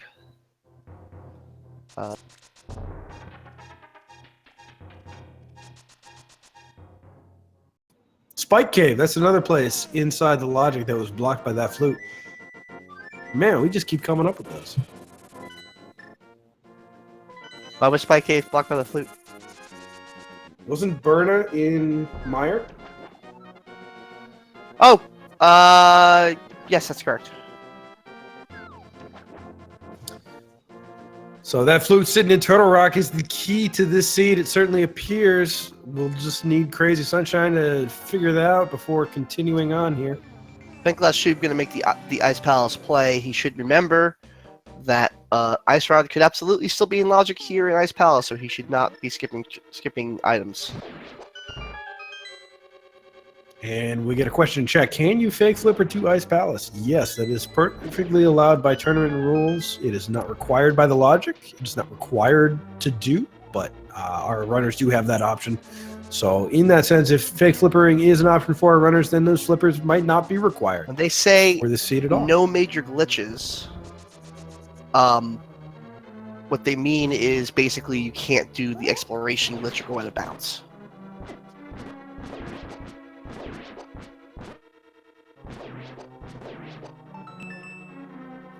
Yeah, being able to clip right to the Triforce room certainly would be outside of the spirit of the Randomizer tournament.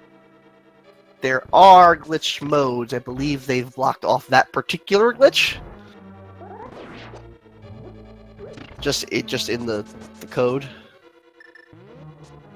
No, you can still EG. I don't know. I don't even know how you would fix it. I don't know. I don't think you could go to the Triforce room. Is what I'm saying. No, you can definitely clip there still. It's just a room you enter in EG.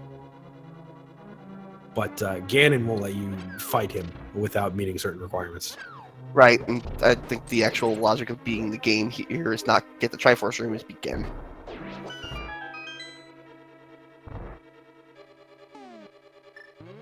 So Crazy Sunshine making the appropriate play back into Turtle Rock. Looks like she wanted to avoid this as long as possible, but not going to be able to avoid it any longer.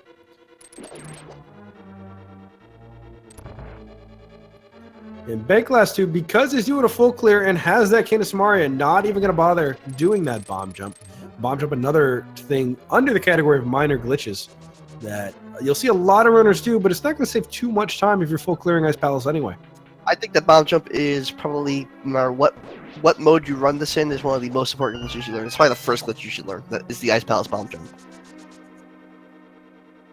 that saves an enormous amount of time if you're not trying to full clear.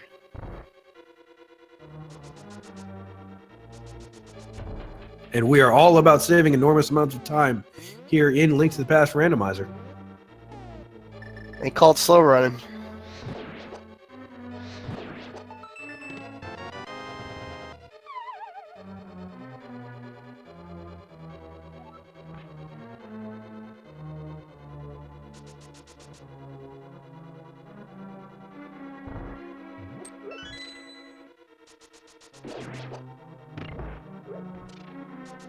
So Crazy Sunshine, well on her way to pick up that flute. Gonna have to head into the rest of the world, though. Doesn't want to go to Ice Palace. Ice Palace might have been the play for her. If Ice Palace does end up having this ice rod, as one might expect. You could. The ice rod's one of those items that can be literally anywhere.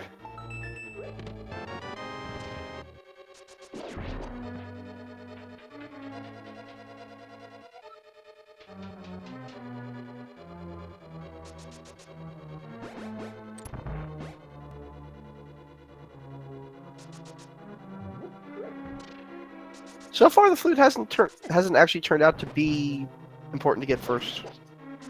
I mean, we're still missing a bunch of locations that were locked by that flute, including the pedestal, including Spike Cave, including Fat Fairy, including Shrihasala. The Fat Fairy, especially, that's probably going to be the key. So honestly, if I'm bentglasstube, I'm checking all of those first, with the exception of probably pedestal, before heading into Ice Palace. I'm really hoping for that go mode Ice Palace. Cannot check pedestal until you have the flippers, at least. Yeah, I'm not really too excited for a pedestal seat either way. But we're getting the Ice Palace play. This is a crystal will be required one way or another at the end of this.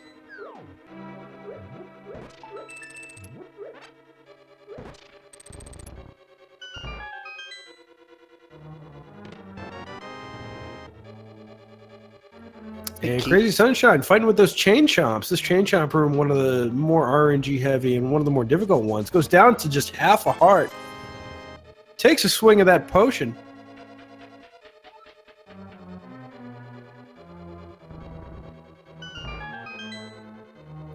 And makes it through just fine.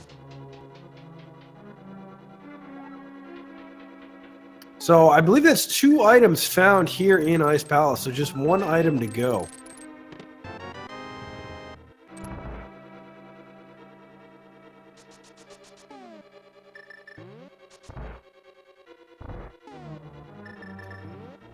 People in chat are getting hung up on the arbitrariness of the rules for certain speedrunning things. Like any other sport, they have certain rules that are there to make the game more fun. That's why if you play American football, can't throw a pass beyond the line of scrimmage, for instance. That's just a rule they made up. So there are similar things here. This is almost like a sport, guys. Almost. Ooh, we get to see that bunny sprite for the Moogle. That is absolutely adorable.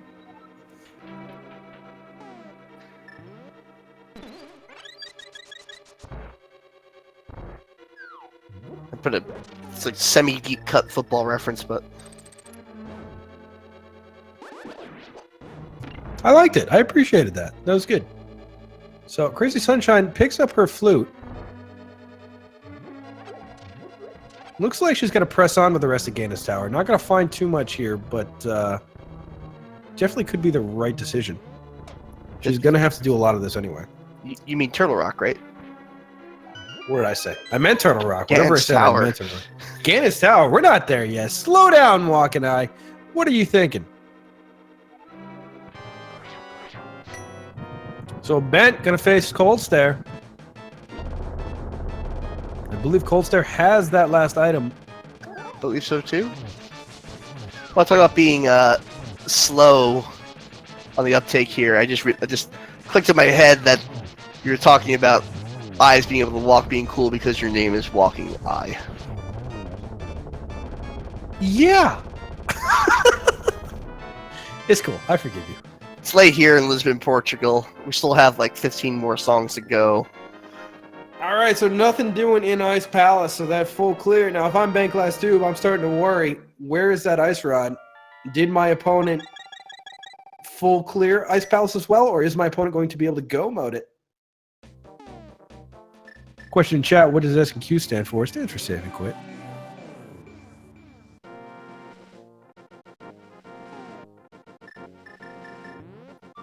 Pulling out that flute, let's see where we head to.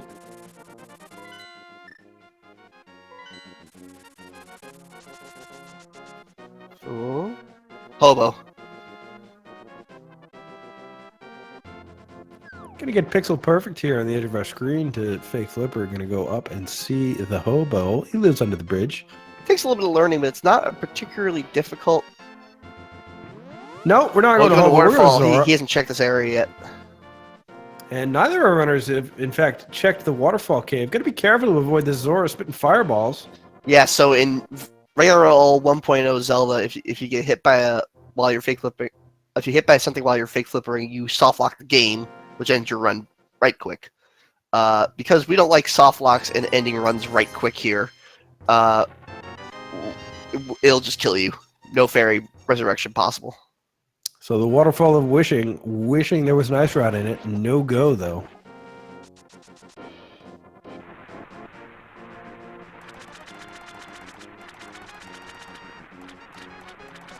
And checks that ledge, just that arrow upgrade. Still sitting there. Unloved. We do like ending runs quickly, we just don't like ending them with a forfeit prematurely. We like ending them with drama. We like ending them with the Triforce on screen.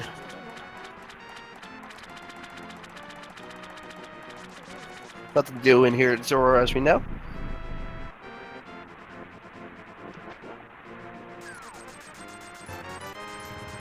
So I'm hoping bentglasstube goes for that pyramid fairy. I'd love to see what's in there. Crazy Sunshine, meanwhile, going to take advantage of those invulnerability frames granted to her by that hookshot. Avoid a little bit of damage from these firebar things. Thing not as super well known.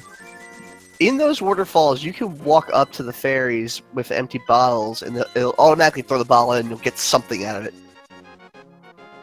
Maybe a free potion, maybe a bee. So now we're going to get that hobo check. Still a few pixels away from the edge there. There we go. Nope, you had it, I think. And Crazy Sunshine, not wanting to mess around, goes right for that safety door in the back of Turtle Rock.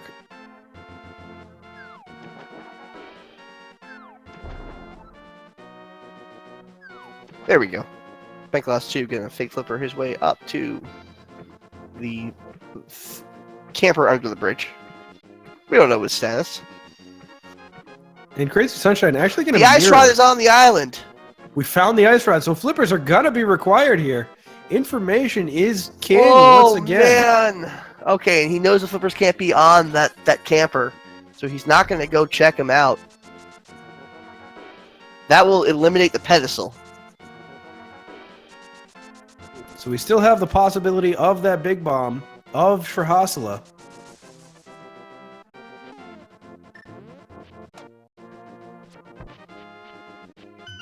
So it looks like, I mean, so in this case, when you know where the ice rod is ice rod the go mode item, or is flippers the go mode item? Because flippers is the thing you're really looking for. I don't know. Told there is a way around it called fairy death.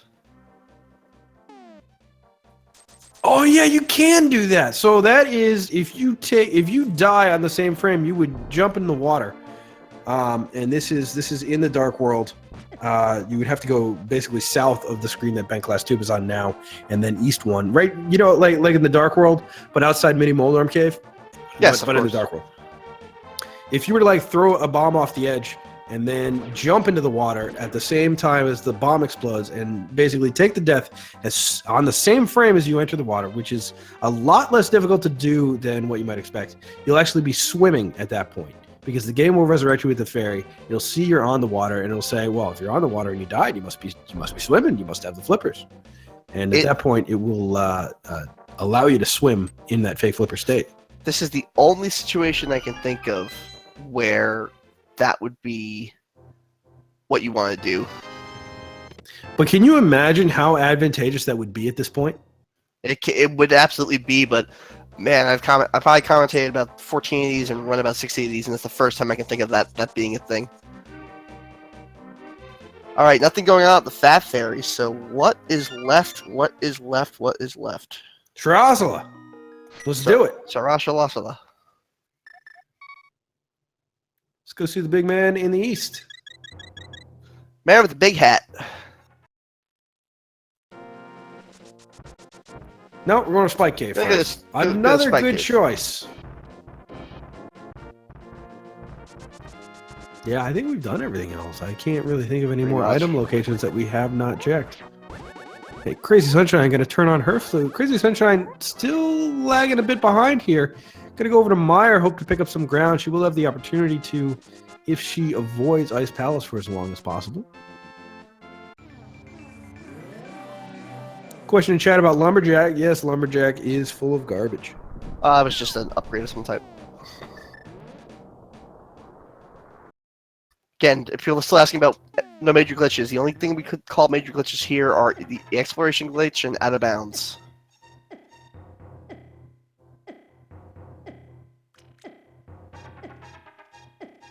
Oh man, it meant like the time that you could save in this seed from knowing that fairy revival glitch. It's not an incredibly well-known glitch just because it doesn't come up that much. It's also useful for getting the Zora Ledge item, believe it or not. Yeah. You can do the same thing right there on the Zora Ledge. Oh. Scared the lady. He's a creeper. Gonna go do the bat, which he is not done yet.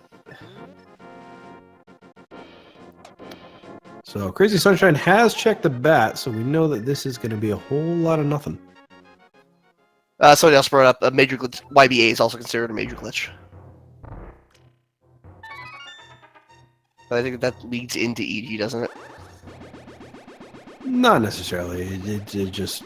I mean, YBA is a very broad glitch. You know, going on an adventure with a bottle is... there's a lot of adventures you can have, we'll say.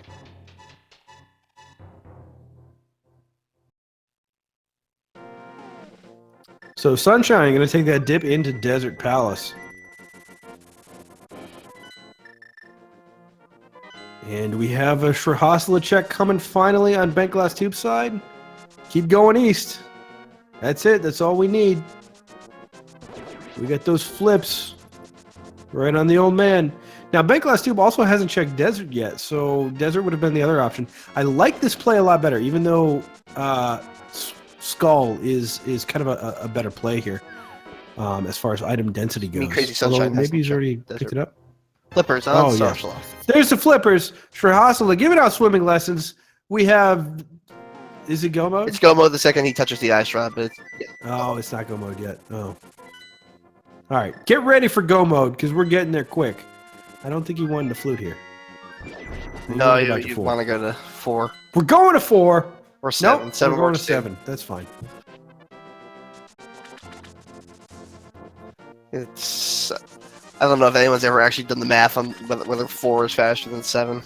They have. 4 is faster. 4 is faster? Oh, yeah. All right. That's a fact. Put it in the book. If it is faster, it's faster by, we're talking, 5 seconds at the most. Yeah, I don't think it's even that. But we're all about shaving frames here. Absolutely. So this means if you were able to do that glitch, you could go mode Ice Palace, first of all, and you could also completely skip Desert Palace. Neither of them happened to do fake flippers to see where that item was for a long time. So in this particular instance, it wouldn't have mattered all that much. We're talking about two locations.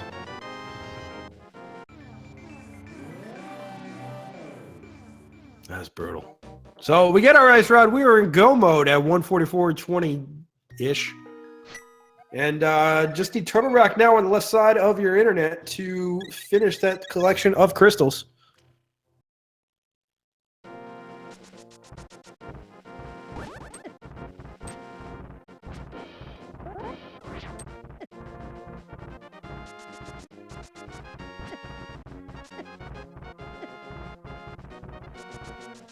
So Crazy Sunshine has her work cut out for her. bentglasstube has been able to build up quite a hefty lead going into his final crystal dungeon.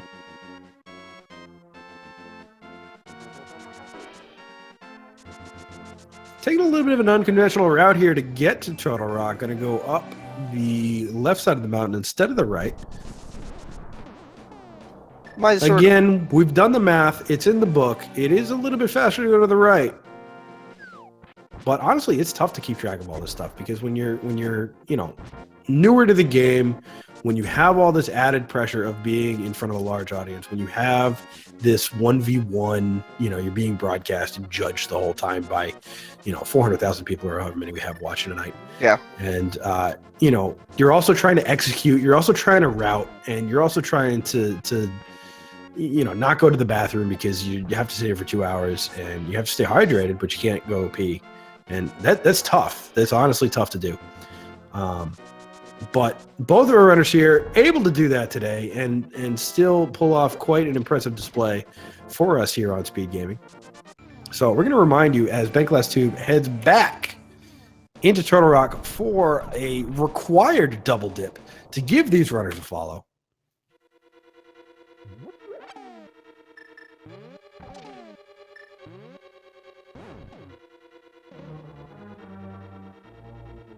Also want to give a shout out to Miria, our tracker.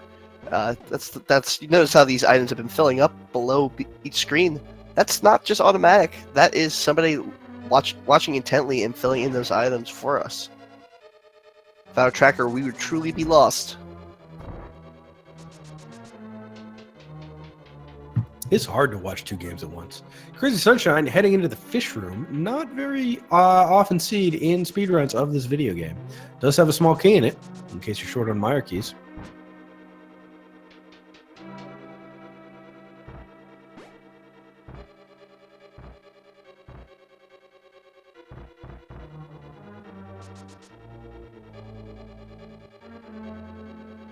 And bentglasstube, already having collected all of the chests in here, going to be able to get these pokies dead and then go immediately east. No need to check that big chest twice. Had a mushroom in it the first time. I'm confident it'll be empty if you go back there.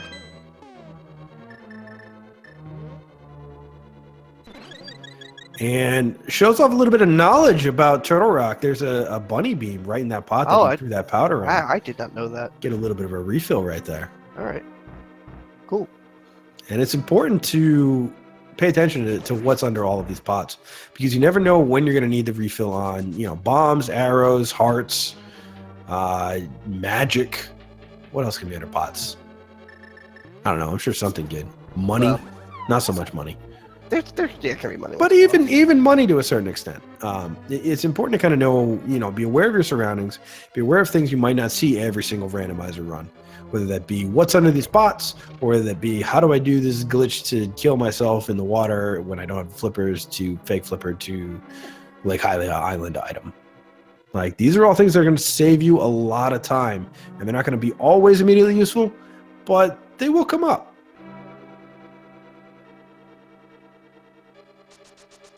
At this point, we can pretty safely say that bentglasstube has a rather large lead. It's pretty significant. Going to take probably a despawn of GT in order to even things up here. Everyone brings it up. I've yet to see one happen. Dude, I did that in a race. Have you really? Race. Yeah. No, it was awful. My second round. I did that in a tournament race. Remind everybody how you can despawn GT. You despawn Ganon Tower, and we'll show you once we get to that torch room. There's a torch room in Ganon Tower where if the torches go out at the same time as you ascend a staircase, all of the sprites will just disappear, and that includes Aghanim 2. So even if you are able to hover over to that Moldorm 2 chest, which I am certainly not capable of, you will be stuck, unable to complete Ganon Tower. Your only option will be mirroring out. And bentglasstube's going to start his Trinex fight here. You know why it's called Trinex? That's what his mother named him. No, because he has 3 necks. 3 necks. Well, he's down to 2 necks right now. Going to go down to 1 after this ice head goes down. Guy spends more time exploding than he does necking.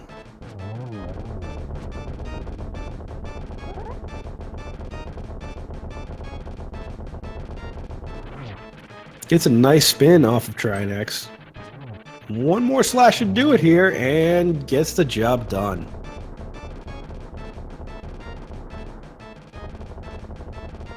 All right, everybody. As we wrap up the final Crystal Dungeon and head towards Ganon's Tower, we're going to start the big key game. There are 22 chests in the lower level of Ganon's Tower. If you have either subscribed or given 500 bits to any of the speed gaming channels, you can enter in a number. The first person that gets to the right number will be put on our leaderboard and get a little shout out.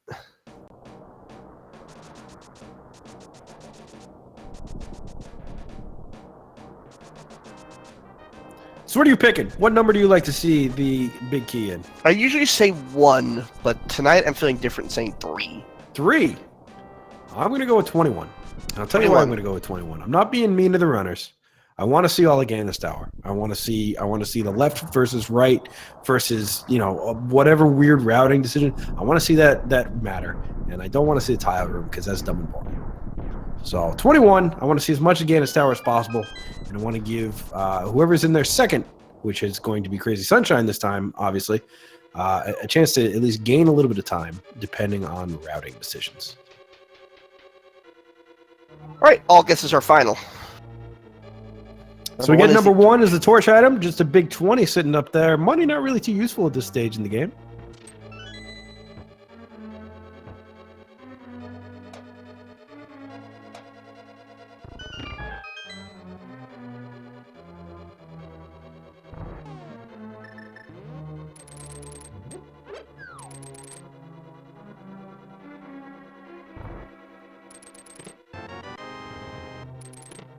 A couple of small keys in chests 2 and 3. And 4 for that matter. And we're up to 18 hearts after that 5th chest. Oh, we're almost maxed out. Certainly getting close. We had to clear out a lot of this game. Now, bentglasstube does not have those silver arrows. Those were sitting, of course, on Mothula. Comes just number 6 in the fire part room. Just $20.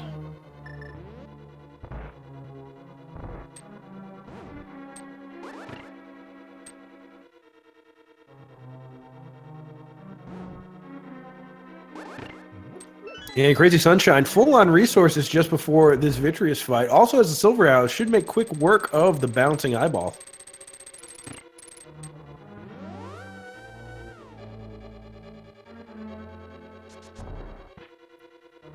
Bent bounces off that wall to get over that fire bar or fire snake. Finds nothing in the next chest though. That would be chest number 7. We got chests 8 through 12 coming up. 8 through 11. I'm disappointed you didn't count in Portuguese. You know, I just forgot this time. All right, next time. I'm going to hold you to that. Next time we commentate a race, I'm going to expect you to count in Portuguese. Number 11. Number 11, book it. We're going up the tower.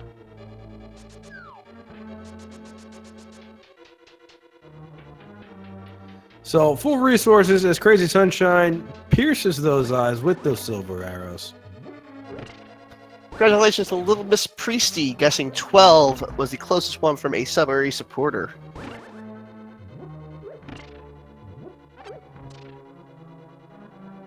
$12's pretty good. That was a good guess. Solid. So Crazy Sunshine going to stop off at the Witch to get a refill on potions here, as well as pick up the mushroom item. And I do like that routing, going to the Witch. Right, you know, shortly thereafter. It is a location that was unlocked by Turtle Rock again, and so I like checking these and kind of following the logic. Unfortunately, obviously, Crazy Sunshine, having checked everything except for Turtle Rock last, doesn't really have much choice in the matter, but good play nonetheless.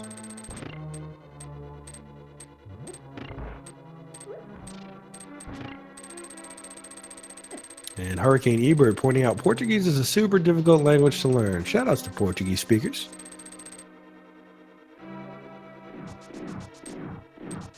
I feel like we could learn to count in Portuguese, just like to 22.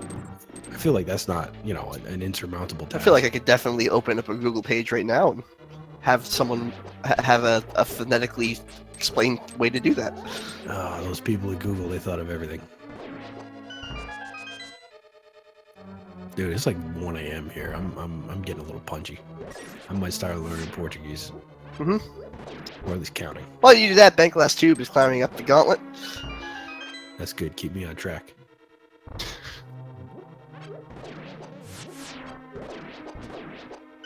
Making good use of those pots climbing through that third gauntlet room, rather.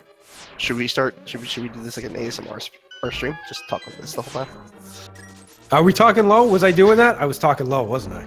I don't know what ASMR is. I see it all the time on Twitch. I don't know what I'm going to Google it right now. Google knows a lot of things. Like Google knows everything. There's a Wikipedia page on this thing.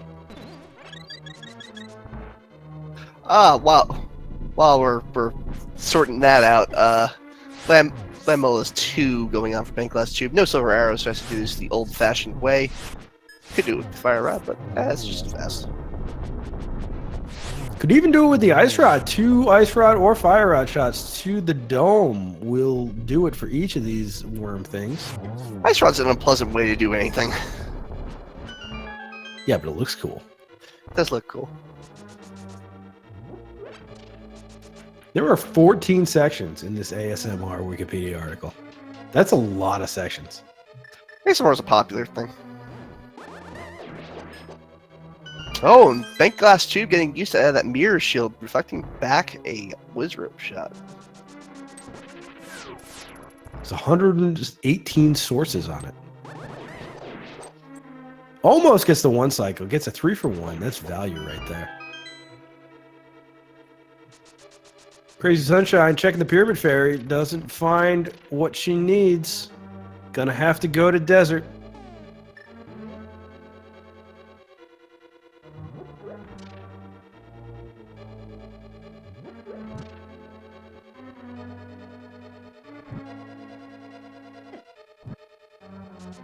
And bentglasstube has done a pretty solid job of routing this. He's built himself up quite a lead, so he could actually afford the despawn if he even got it here. Not today, though. Those sparks are still hanging out. That means everything is A-okay. And looks like Crazy Sunshine is going to head up to Spike Cave. Give that a check. And we got 19 hearts now over on bentglasstube's side. Yes, we do. So bentglasstube's we're getting close. going to open chest looking for the silvers, I bet. Gonna be a little disappointed. Don't know where that gold sword is either. I could be hiding out here soon.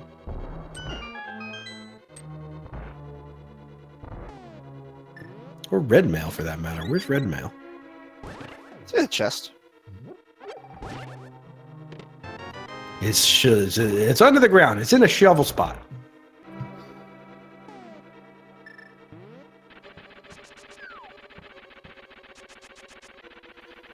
Well, one last chest to check here right after they wipe out Moldworm here. Oh, getting a little close to the edge, but gets that third dash against Moldorm. The worm dies for a second time, and we'll have a reward on the other side of this gap here. Just 20 rupees. I think that's the same as in the vanilla game, isn't it? I don't know. I don't open that chest in the vanilla game either. Either way, in the hardest room in the game, which is this ice conveyor belt mini Helmasaur room, having a little bit of trouble getting up there, but at just under 2 hours, it's going to enter this Aghanim 2 fight. Always fun to see how many orbs we can shoot back at him. That's a 1. 6 shots is what it takes to beat Aghanim. As many as 3 per. That time, no luck.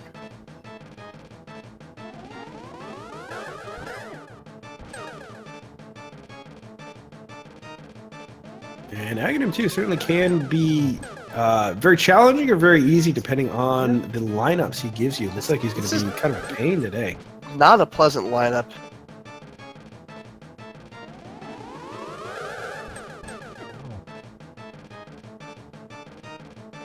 And Crazy Sunshine going to that second half of desert, it looks like. That's correct. Yeah, that's where we're going. This is a nice lineup now. We gotta that could have been a triple right there. It's only To two. finish off Aghanim 2. The big pig spawns right out of the body of the dead wizard, turns into a bat, and flies away. Thankfully, we have our own mode of air transportation in the swag duck. Going to deliver us over. No explanation for the for why final the duck showdown. made it to the dark world, but all right. I mean, he can always go to the dark world. It's just he didn't want to.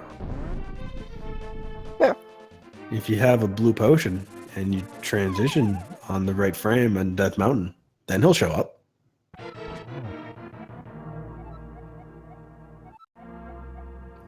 We should add a fact about ASMR to Ganon.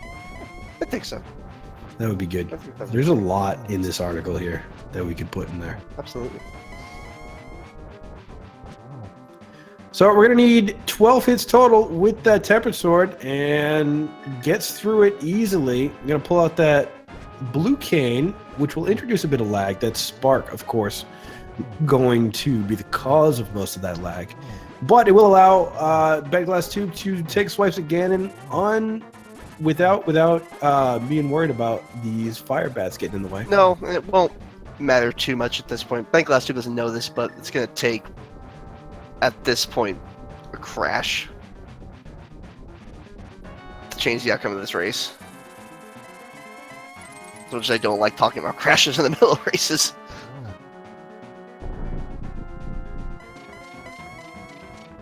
So we have entered phase 3 of Ganon. Just 4 hits now to get into phase 4.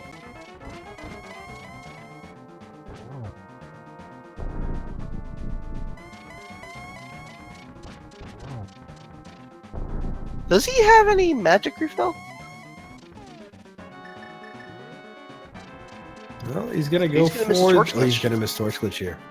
That's not good. So we'll see how his Silver Lisp turns out. Oh, geez, yeah. I forgot he didn't have silvers. That's one hit, so at least he knows what's going on. I believe it takes, what, 8 hits? 12. 12. I never ever counted when I do this. You just kind of keep going until he died.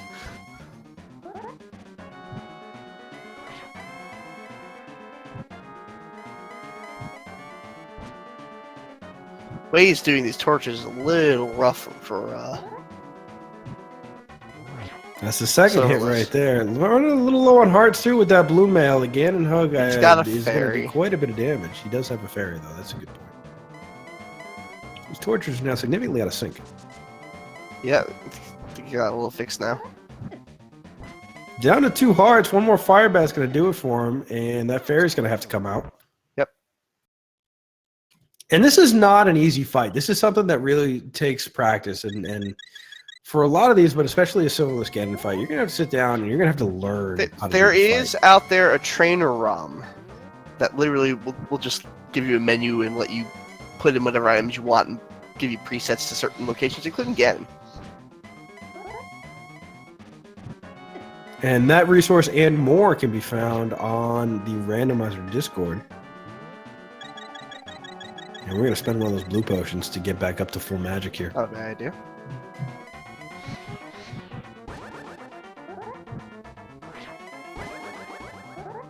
Still need 10 more hits, just 9 more now.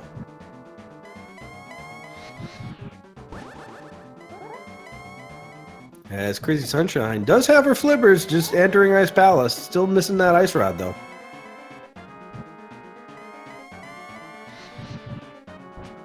And this is where mental toughness really comes into play for bentglasstube. He has no idea where Crazy Sunshine is. He has no idea what his lead is. All he knows is that he's over 2 hours, which is going to be longer than average for these tournament seats. He hasn't finished. Neither is his opponent. And he's being watched by everybody here on Speed Gaming. And so he is under pressure to win. He's under pressure to perform. And he's under pressure to do what is a very difficult fight. question from chat. Does he have to spin a tempered? For Silverless Ganon, even with the golden sword, you have to do a spin attack to get the trigger the hit. So it's not that you need a spin. It's that there is exactly one frame where Ganon will be vulnerable to that. And the spin makes it so that you have so many more frames to do that with. Now with the Master Sword, you are going to have to spin, because the Master Sword itself will do Master Sword damage, which is not quite strong enough. Whereas a Tempered Sword will do just fine for a slash. But odds of actually hitting it with a slash, I mean, you're gonna be looking at forever sitting here. But yes, you will effectively need to do those spin attacks. And Takes it a takes fall. a fall. I don't think it mattered. I don't think he had the magic to finish anyway. So we'll give him a chance to get that torch glitch back up, as Crazy Sunshine's going to keep on trucking through Ice Palace. The torch glitch doesn't matter so much if you have silvers, but doing it silverless, the torch glitch is so valuable.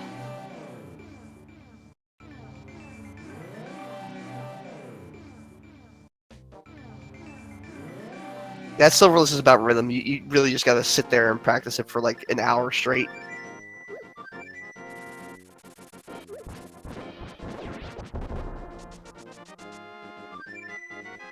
So we're going to get a flute away here on Bent's screen, as Crazy Sunshine also going to opt to skip out on that bomb jump. With the King of Samaria again, yeah, no great need. So now he saw the message from Ganon that those silvers are in Skull Woods. So he has the ability to go into Skull Woods and just pick those up, which is exactly why Ganon tells you where they are. He's not gonna go if he thinks he's behind. He hasn't seen it done yet. If he saw it done already and he was just like wrapping up a seed, I could see him just totally going, "Yeah, screw it. Let me just get the thing from off." But he doesn't have time to. I'm inclined to agree, but I am also a big proponent of you need to do what's best for you in these tournament situations. Yeah, he's trying to save and quit back to the pyramid. He's not going to get there, unfortunately. You have to beat Agony to get that save and quit point.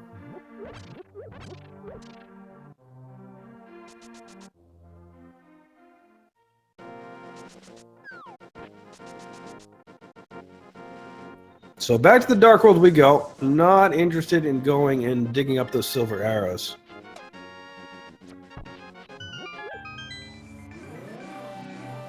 I guess I shouldn't say digging up those silver arrows. He does it with the shovel. The silvers are not at the shovel spot. The silvers are on Mothula. bentglasstube doesn't know that they're on Mothula, but he does know they're in Skull Woods. He already has cleared out a bunch of Skull Woods, so he knows where the silvers are.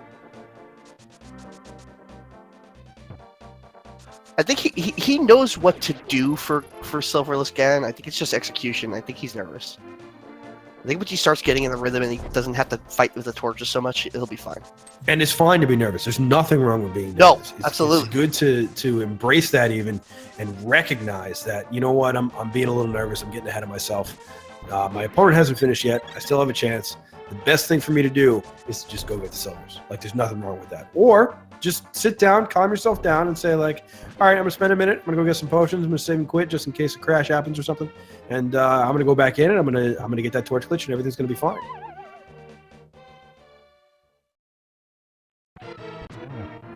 So either way, we're heading back into Ganon. And his first three phases did look fine. There was absolutely nothing wrong with those. So we're going to see those first three phases again here. 12 hits on Ganon will be necessary. You see him fire off burner faster now that he has so many 4 blue potions. 3 blue potions.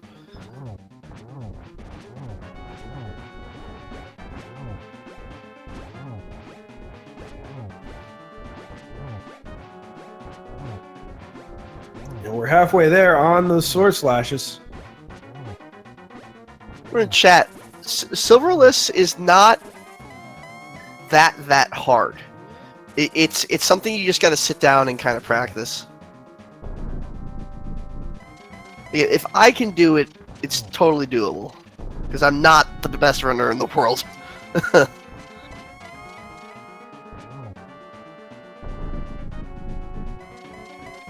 But this is a hobby for everybody, and it's a matter of having the time to sit down and learn. Rando is a way of life. Gets the torch glitch this time There easily. you go. So a lot more breathing room this time on the Silverless Ganon fight. Has to angle those fire bats a little bit better if he wants to get those slashes off. This one looks good. Ooh, a little bit too high.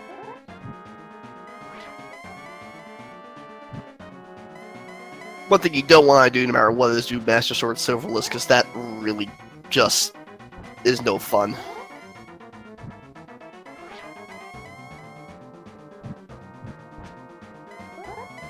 That requires, what, 24? It does indeed. It doubles it. So we did get a hit there. So just 1 out of 12 so far. Basically has all the time in the world if he can stay up and stay on his feet.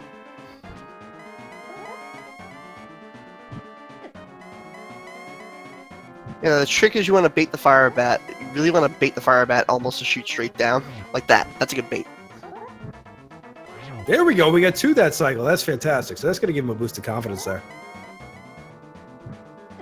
Just going to do that 9 more times. 8 more times. Here we go. And every time you do Silverless, even the best runners can just screw up a pixel and suddenly find themselves being knocked into a hole. So 24 times on the Master Sword, it gives you those 12 more chances to make that happen.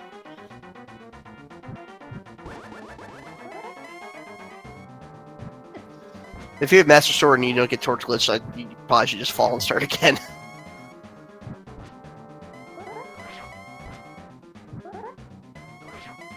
It's too hard. This is a very difficult game.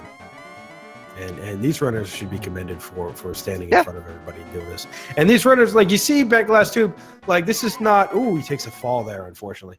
Like this is not either of these runners high point. Like they have a lot more that they are capable of. And they are worth giving this follow to. They are worth following in these future tournaments where you will get to see them grow as runners, as players. And you know, we'll see bentglasstube in 6 months from now doing a Master Sword Silverless Ganon, and he'll do it flawlessly, get triples every phase, and it'll be fine. I actually appreciate this tournament, especially for streaming on a major channel like this, a 1 in 3 match, because you get to see not every runner is Andy or Christos Owen. They all have to start somewhere, and this is where they start.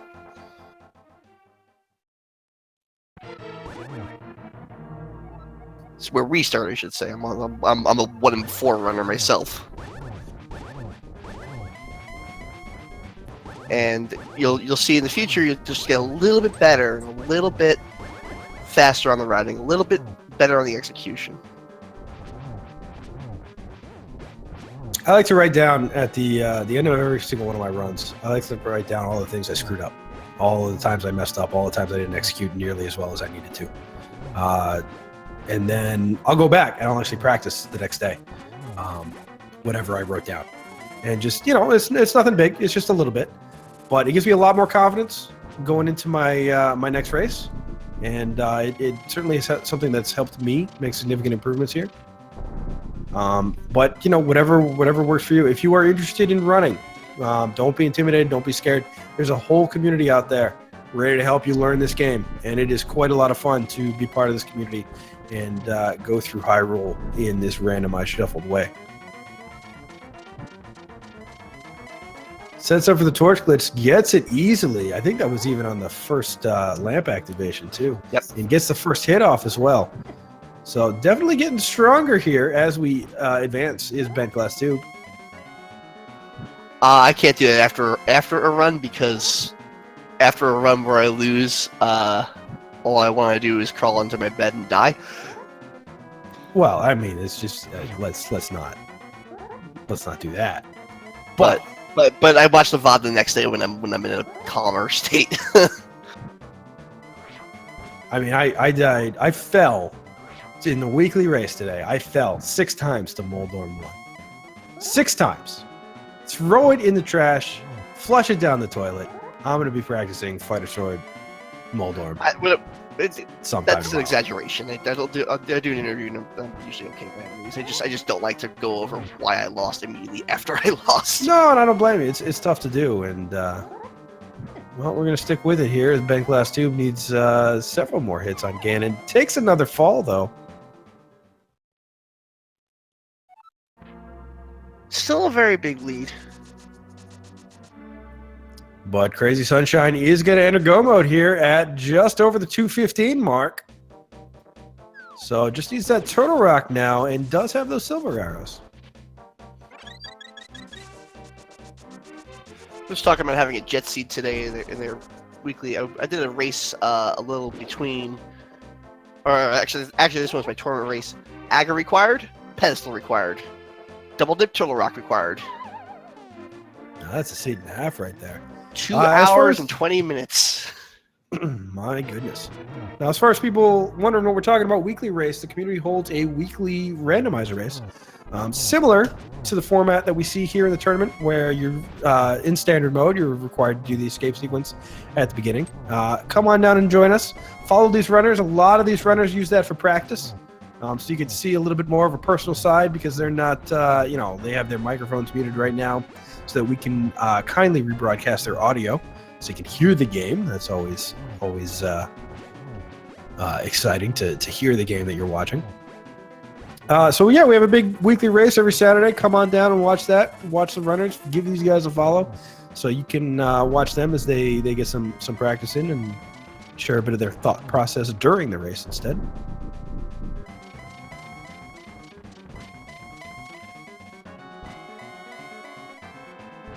And Crazy Sunshine going to head back up to Death Mountain.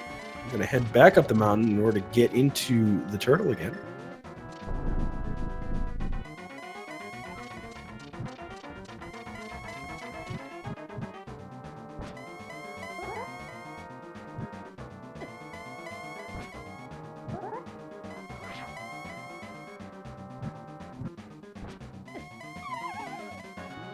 Fall for bentglasstube.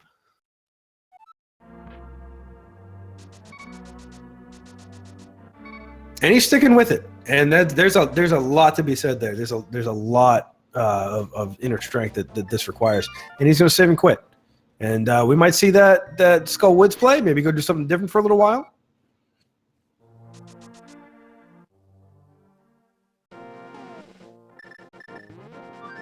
We get the flute out. We'll see if we're headed to the Witch for a refill on potions.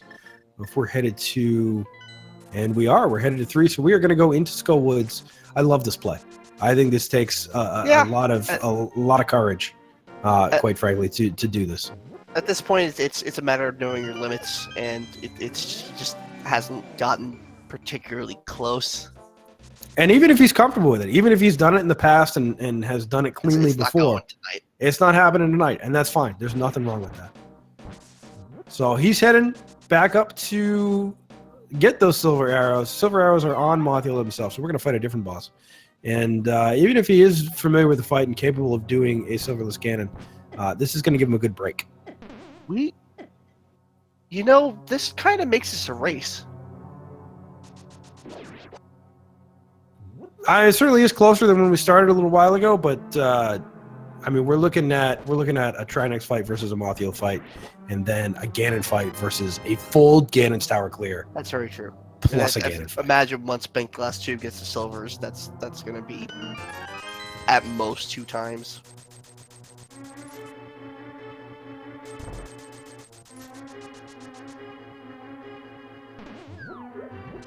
So it looks like I misspoke, and bentglasstube has not even touched Skullwood. So we're gonna get the full tour. Yep. Question in chat: can they stream snipe each other? No, that is not allowed by tournament rules, and the reason being is because you might glean information, and we don't want our runners giving away information as far as like, will this gamble pay off? Will, where are these items? Does my opponent already have that? So unlike a regular speedrunning tournament race where you are allowed to stream snipe because you're all playing the same game with the same RNG, well, not the same RNG, but the same items and all the chests anyway. If you looked at GDQ, we noticed the weird setup they had for that with the 2 CRT TVs facing almost back to back. That was the reason for that.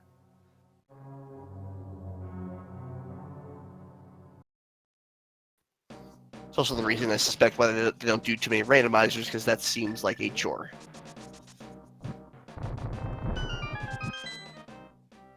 GDQ does seem like a chore. Like, that's a lot of work they put into It's that. a ton of work. But now having to stop everything and change out all of your equipment for this race.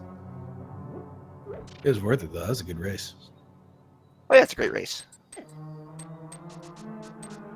So bentglasstube, unfortunately, going to be a little bit disappointed in this last chest here. He knows now that he is going to go have to fight the Mothman. And he's going for it. Needs a little bit more magic in order to get through that Gibdo room. Not much, though. He has blue potions. Actually, he's fine. No, he's fine. He's got magic in under those pots. Because he's got half magic. So I'm going to take care of these Gibdos. Ironically, these Gibdos die real quick to silver arrows. I guess that's not ironic. Shoutouts to Mr. Talbot, my high school English teacher. I know you're watching.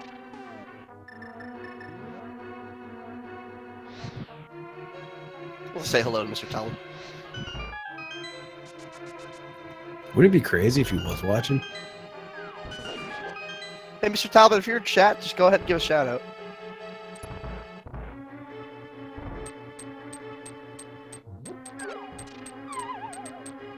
So Crazy Sunshine looking to get a little bit of a health refill before this Trinex fight here.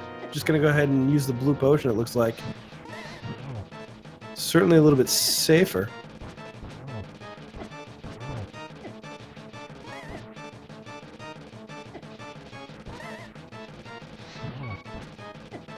And down to 2 hearts here is bentglasstube. Does have a blue potion. Might as well pop it now. He's still 1,000 there, so he'll have plenty of cash to go pick up more potions from the witch shortly after this. And the Mothman goes down, and the big prize is those silver arrows. Hey, save him quitting before he even gets the pendant. Doesn't need that pendant, just needs those silvers. Takes the kiss from the Consider it for princess. Magic refill. Nah, you're going over the witch anyway. He'll just spend $60 on a potion. Where's he going now? He doesn't know. He's taking out the flute. Oh, Crazy Sunshine taking a death. Has a fairy. Plenty of fairies. Plenty of life. We got this Trinex fight.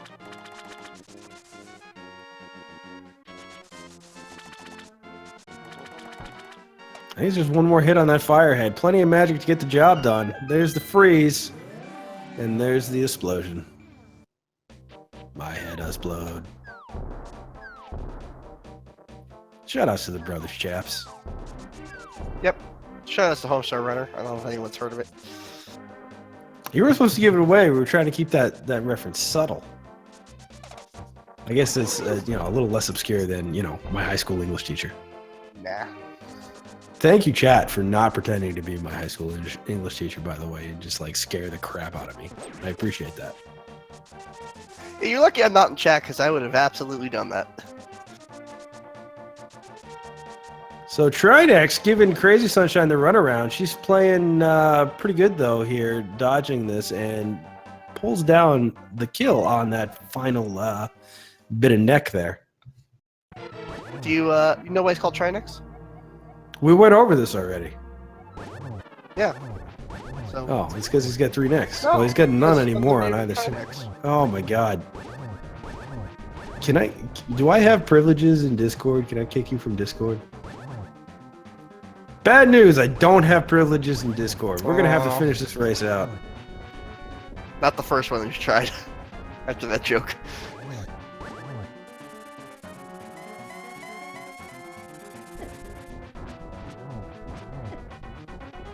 Get the last couple of hits on Ganon here in phase 2. That should be more than enough there. Takes him just tanking some damage. Down to his final heart. Takes a death. Don't think he has a fairy. Gonna have to go right back in. He does not. Good news, he starts right here. He should probably use. He has blue potions. He should use the cane of burn. He's 1 blue potion. He's got a blue pot. He's checking in on himself. He's got that cane of burn out ready to go this time. Crazy Sunshine entering Ganon's tower. Going right first. That is not the way to go.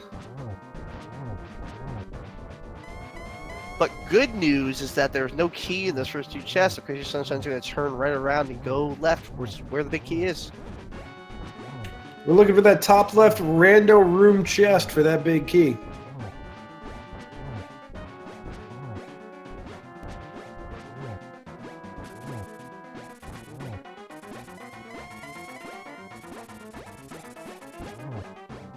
And we have successfully made it to phase 3. Just 3 more hits on Ganon will send him to phase 4.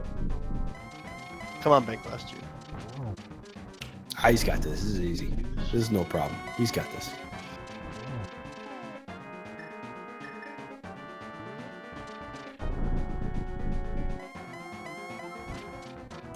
And Crazy Sunshine going to fill up on keys and a heart piece. This is torch maybe a glitch, heart doesn't matter container as here. much with the silvers. No, we don't need torch glitch.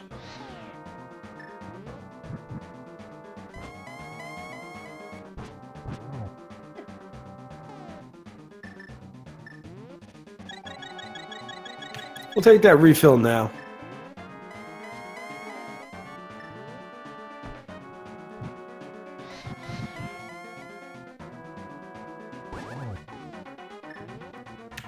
And here we go. Ganon does not react well to those silver arrows. Pigs, of course, famous for being allergic to silver. Yep. He is a werewolf that is also a pig. The double? He got the double! He gets the double to finish. That's got to feel pretty good after that Ganon adventure. Getting that double to finish off the big pig. Bentglasstube raises that sword in the air. Just needs to walk into that Triforce room.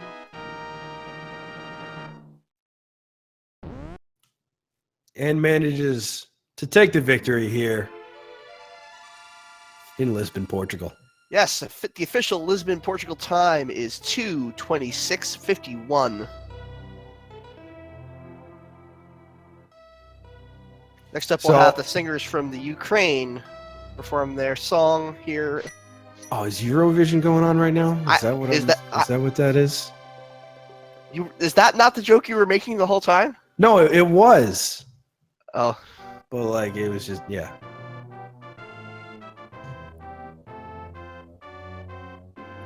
All right, so back to Crazy Sunshine screen. She's about to pick up her big key here, not too far behind.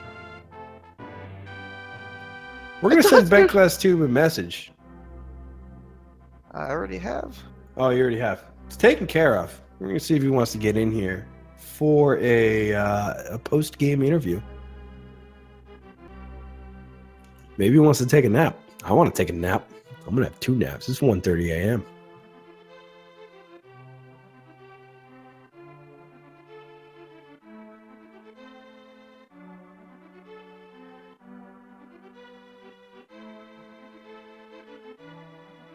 And Sunshine starting to climb up Ganon's tower. You're going to need that bow pretty soon for this mimic room. All right, bentglasstube is going to take a pass on the interview for now. Completely reasonable. Shout outs to bentglasstube. Give him a follow. Give both of our runners here a follow. We're going to put that link back in chat. I'm going to do it right this time, though. Hang on. This is an allergies related problem. Throat's not so good. Well, whatever it is, he's allowed to. Interviews are not required, and certainly, you know, a 226-58 seed is nothing to sneeze at here. So give him a follow. He put on one heck of a show. He put up one heck of a fight here too.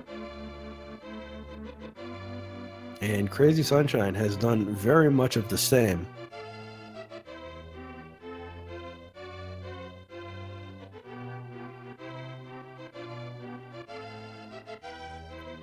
And using that mirror shield to good use, putting that mirror shield to good use here is Crazy Sunshine. That mirror shield is the only shield that can block those little fire bolts from those red mimics. Same fire bolts that the Lionels shoot out on the Darkness Mountain.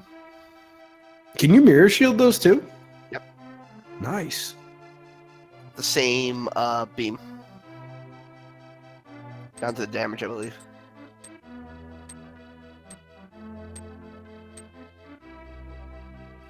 Lionels in this game are not nearly as scary or as plentiful as in Breath of the Wild. We got some bombo strats going on during the gauntlet. Looks like the male was at the dig spot. Not a bad strategy for a couple of these rooms, especially the ones with all the Stalfos. So you'll see runners in low percent categories of this game use Ether here. Ether does the same thing where it'll clear out those Stalfoses. It'll actually kill them and not just freeze them. It also has a much shorter animation. And not only that, but in obviously in a low percent run, you're not going to go get Bombos as it is not a required item. So if you get it, your run would be dead.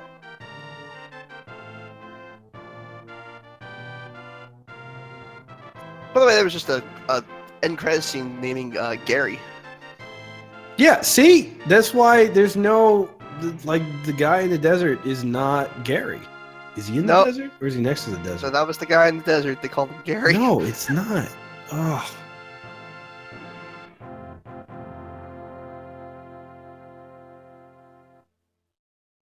The explosion, sleep forever. So just a couple of bombs on the pedestal today. I wonder where that gold sword was. We cleared out I guess we never touched swamp.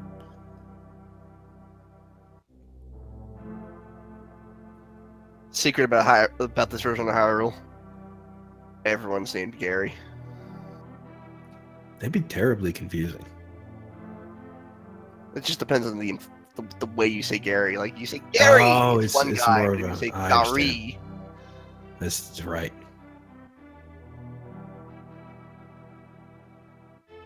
I just found my new name every time I play this game now.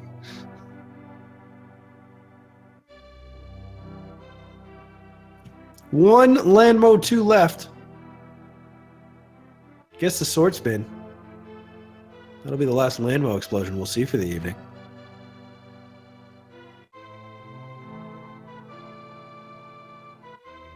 Alright, so we're asked their advantage using sword instead of using silvers. If you're not excellent at the silvers can cause lag.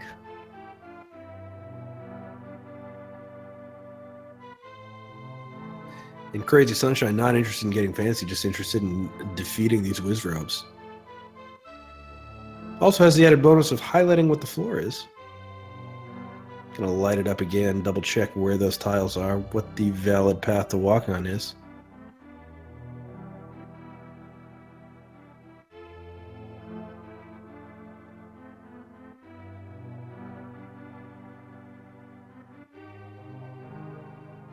Ooh, we got Ether Stress this time. Ether does kill those Wizrobes. So a little bit quicker of an animation. And with that half magic, we still have plenty of magic for this torch room. There is a full refill in the next room. Should you need it. You say the Halosaur hallway is your least favorite room. This is my least favorite room. Yeah, we're just going to clear these pots out now. This is certainly there's a lot of different levels of challenging to this video game. There's no enemies in this room. You're not really going to die. You're just going to, you're going to need to time it. And really keep getting hit by the car and fall. You certainly can, but there's nothing chasing you the whole time, actively chasing you. It's just in a set pattern. But it's still a very challenging room, like you said. So this game does take practice. It is not trivial to beat. No, it's not. If you're looking, I say it's easier than Zelda 1 and Zelda 2. That's just because Zelda 1 and Zelda 2 are crushingly difficult. This is not an easy game by any means. But that being said, do not be intimidated. It is not impossible, and we have a lot of people ready to help you learn this game. Down to 4 hearts here. We're gonna have to powder these anti-fairies. Gets one of them, doesn't get the bunny beam, but that's okay. Zelda 2 is so hard that Zelda 2 Randomizer actually edits the game to make it a little bit easier for tournaments. You gain XP at a faster rate. I didn't know that. It just wipes out the grinding you'd have to do in the beginning, I believe. I've dabbled a bit in Zelda 2 Randomizer, so don't quote me on that. After the multiple Trinex jokes, I'm not quoting you on anything. All right, so we get some revenge on Moldorm here. Moldorm 2 goes down without any falls this time. And nice timing on the hook shot across to the Moldorm 2 chest.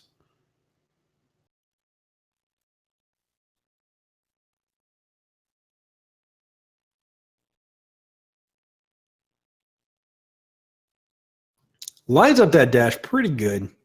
Just to be safe, we're gonna cancel that dash right at the end. And we're gonna go ahead and enter our Aga 2 fight. We're gonna take the fancy way over the carpet. I like it. Everyone in this chat listening to me, I make that try next joke every single stream. So if you want to seem like a genius, We got a triple on Aga 2. nice Look at that. triple, That was really nicely nice done. triple. Let's do it. Oh, we can't do a double triple. That's all right. We got one. Can still do with recycle here. Nope. Rip.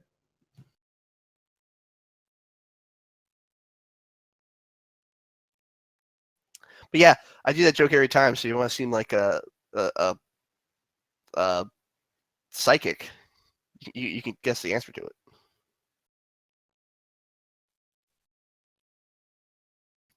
And down goes Aga 2. So a decent looking Aga 2 fight.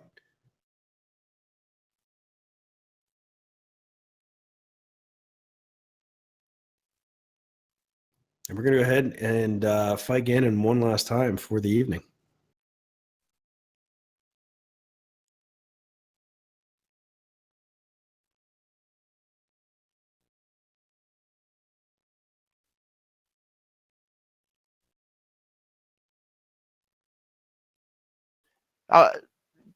People in chat are trying to guess what an experienced runner would do here. Or, well, I don't know if they're experienced or not, but a 4-0 runner is the phrase we'll use. It'd probably be something like 145 if they knew that fairy glitch. But not all the 4-0 runners know that fairy glitch. I'm going to go try it before I go to bed. I know I can do it on the waterfall. I don't know if I can do it on the Hylia, though. By the way, if you're in America, it is now Mother's Day. So if that's a surprise to you, I'm going to make a phone call in the morning. No, I got my mother's gift right here. She's getting some sort of sweatshirt that she wanted.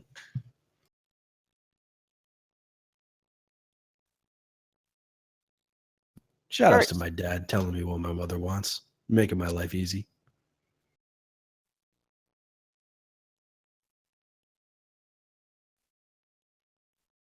Pointed out it's not yet on the West Coast. West Coast doesn't count.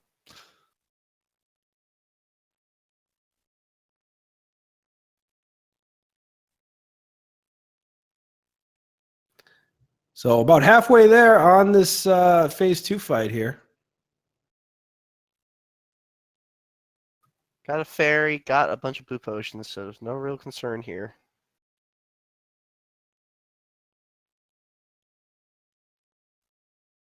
Speaking of blue potions, we're going to drink one of those now. Get back up to full health for the rest of this phase 2. That blue Gatorade.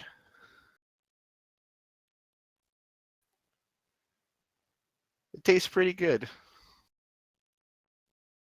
This is where I'm at. It's 1:40 in the morning.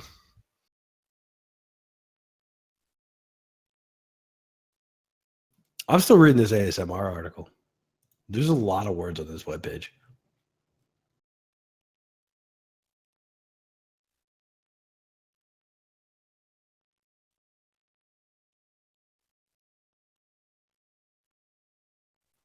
Is it longer or shorter than the article on Abraham Lincoln? I'll compare right now. Hang on. Oh, we're in phase 3. Hang on. We're in phase 3. We're in phase 3. Here we go.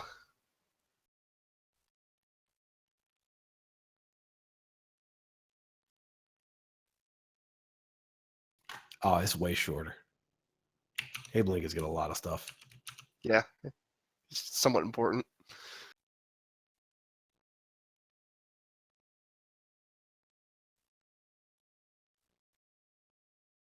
Oh, only going for one at a time.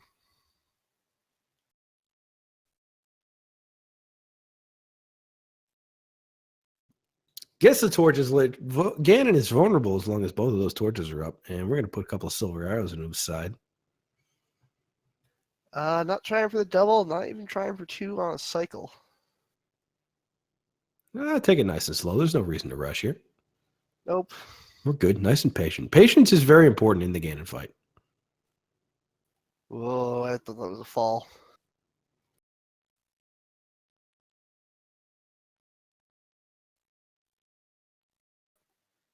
Does she still have more blue goo? I have no idea. She's got to have magic. She's got about 6 shots left, so she should be okay here. She had a fairy. Oh, I thought that was a God! fall. Okay. This is definitely the last run of the night tonight. The next run will be 8 a.m. We're all done. Ship it. The big pig goes down. Crazy Sunshine spins the sword around in the air.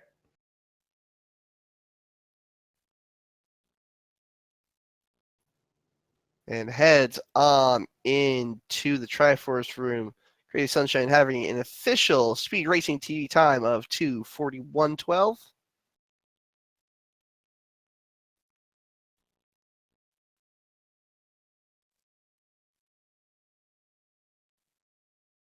We can grab Crazy Sunshine for an interview. And let's get those GGs in chat. We see a lot of GGs in chat. You guys are way ahead of me. We'll give you another reminder. Follow these runners since we try to get Crazy Sunshine in here for an interview. Give these runners a follow. Also, if you're interested in this tournament, let's get you to follow all of our Speed Gaming channels. Speed Gaming, this one plus Speed Gaming's 2 through how many are there now? It's like 12. I think it's 2 through 6. Okay. Follow the link to the past randomizer channels. That's ALTTP Randomizer. That's 1 through 4. You can follow over there, and we got you covered for nonstop tournament action. And what the heck? Give us commentators a follow as well. So shout outs to our restreamer. I don't know who the restreamer was. I think it's just automatic. But also give our commentator a follow. I am Walking Eye. My co-commentator here is Ridley Dragon. And of course, our tracker, Myria. I forget how to say her name. I'm so sorry. Mira or Myria? Myria. Myria? Myria-chan. Give her a follow.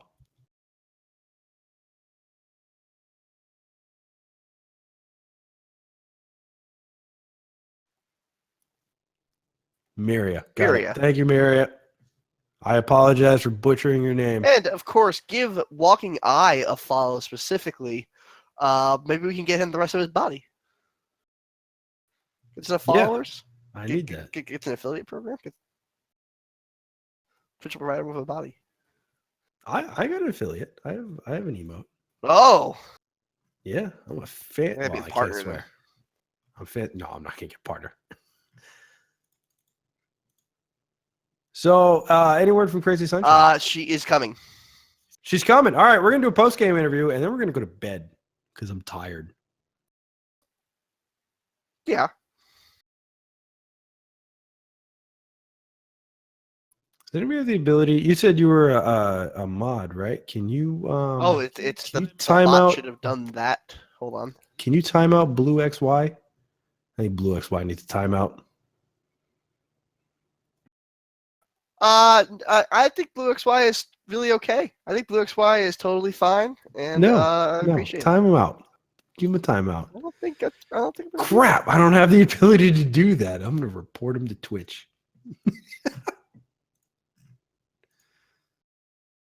Well, I'm gonna get Sunshine an invite to the Discord.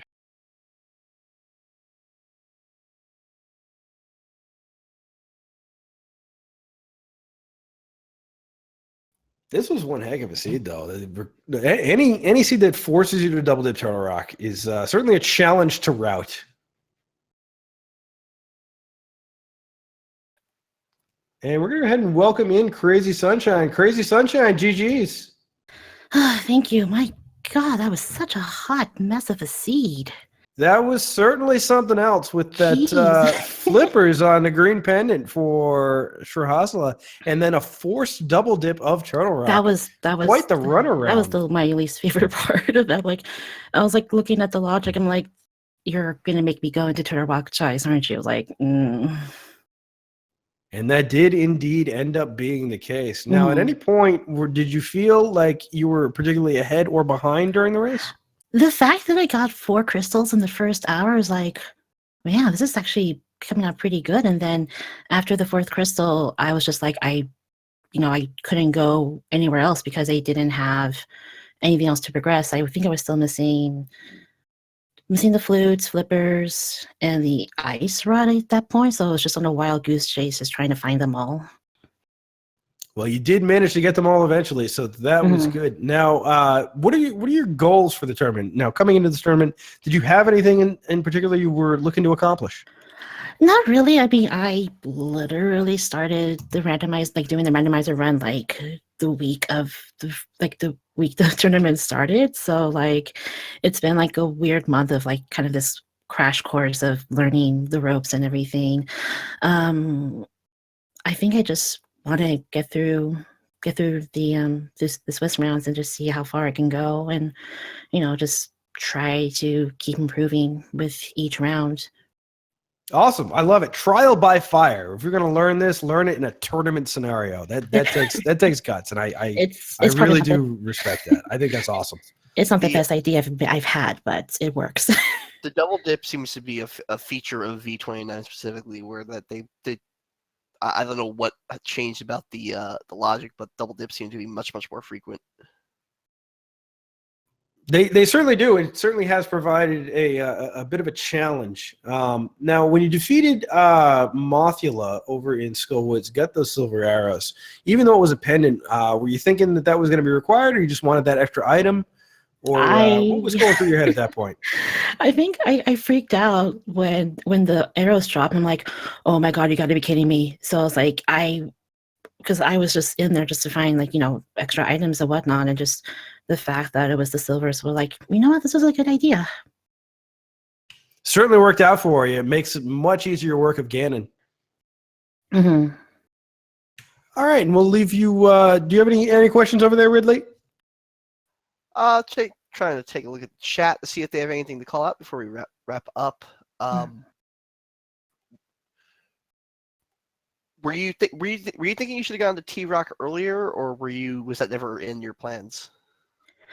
I think my original plan was to try to stay in Turtle Rock as long as I can, because I think at that point I was still missing the ice rod, and I think in the back of my mind I figured like, it could be in here, and I don't want to come back in here because Turtle Rock is my least favorite dungeon in the game. So just trying to think in the back of my mind, just try to think that but the fact that I couldn't get through Laser Bridge without dying was a good indicator. It's like, I should not be in here right now.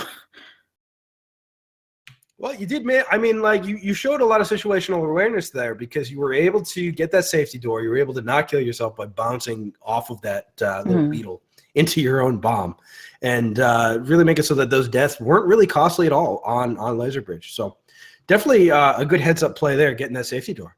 Mm-hmm. Is this a question from the chat? Is this a personal best for you? It is actually.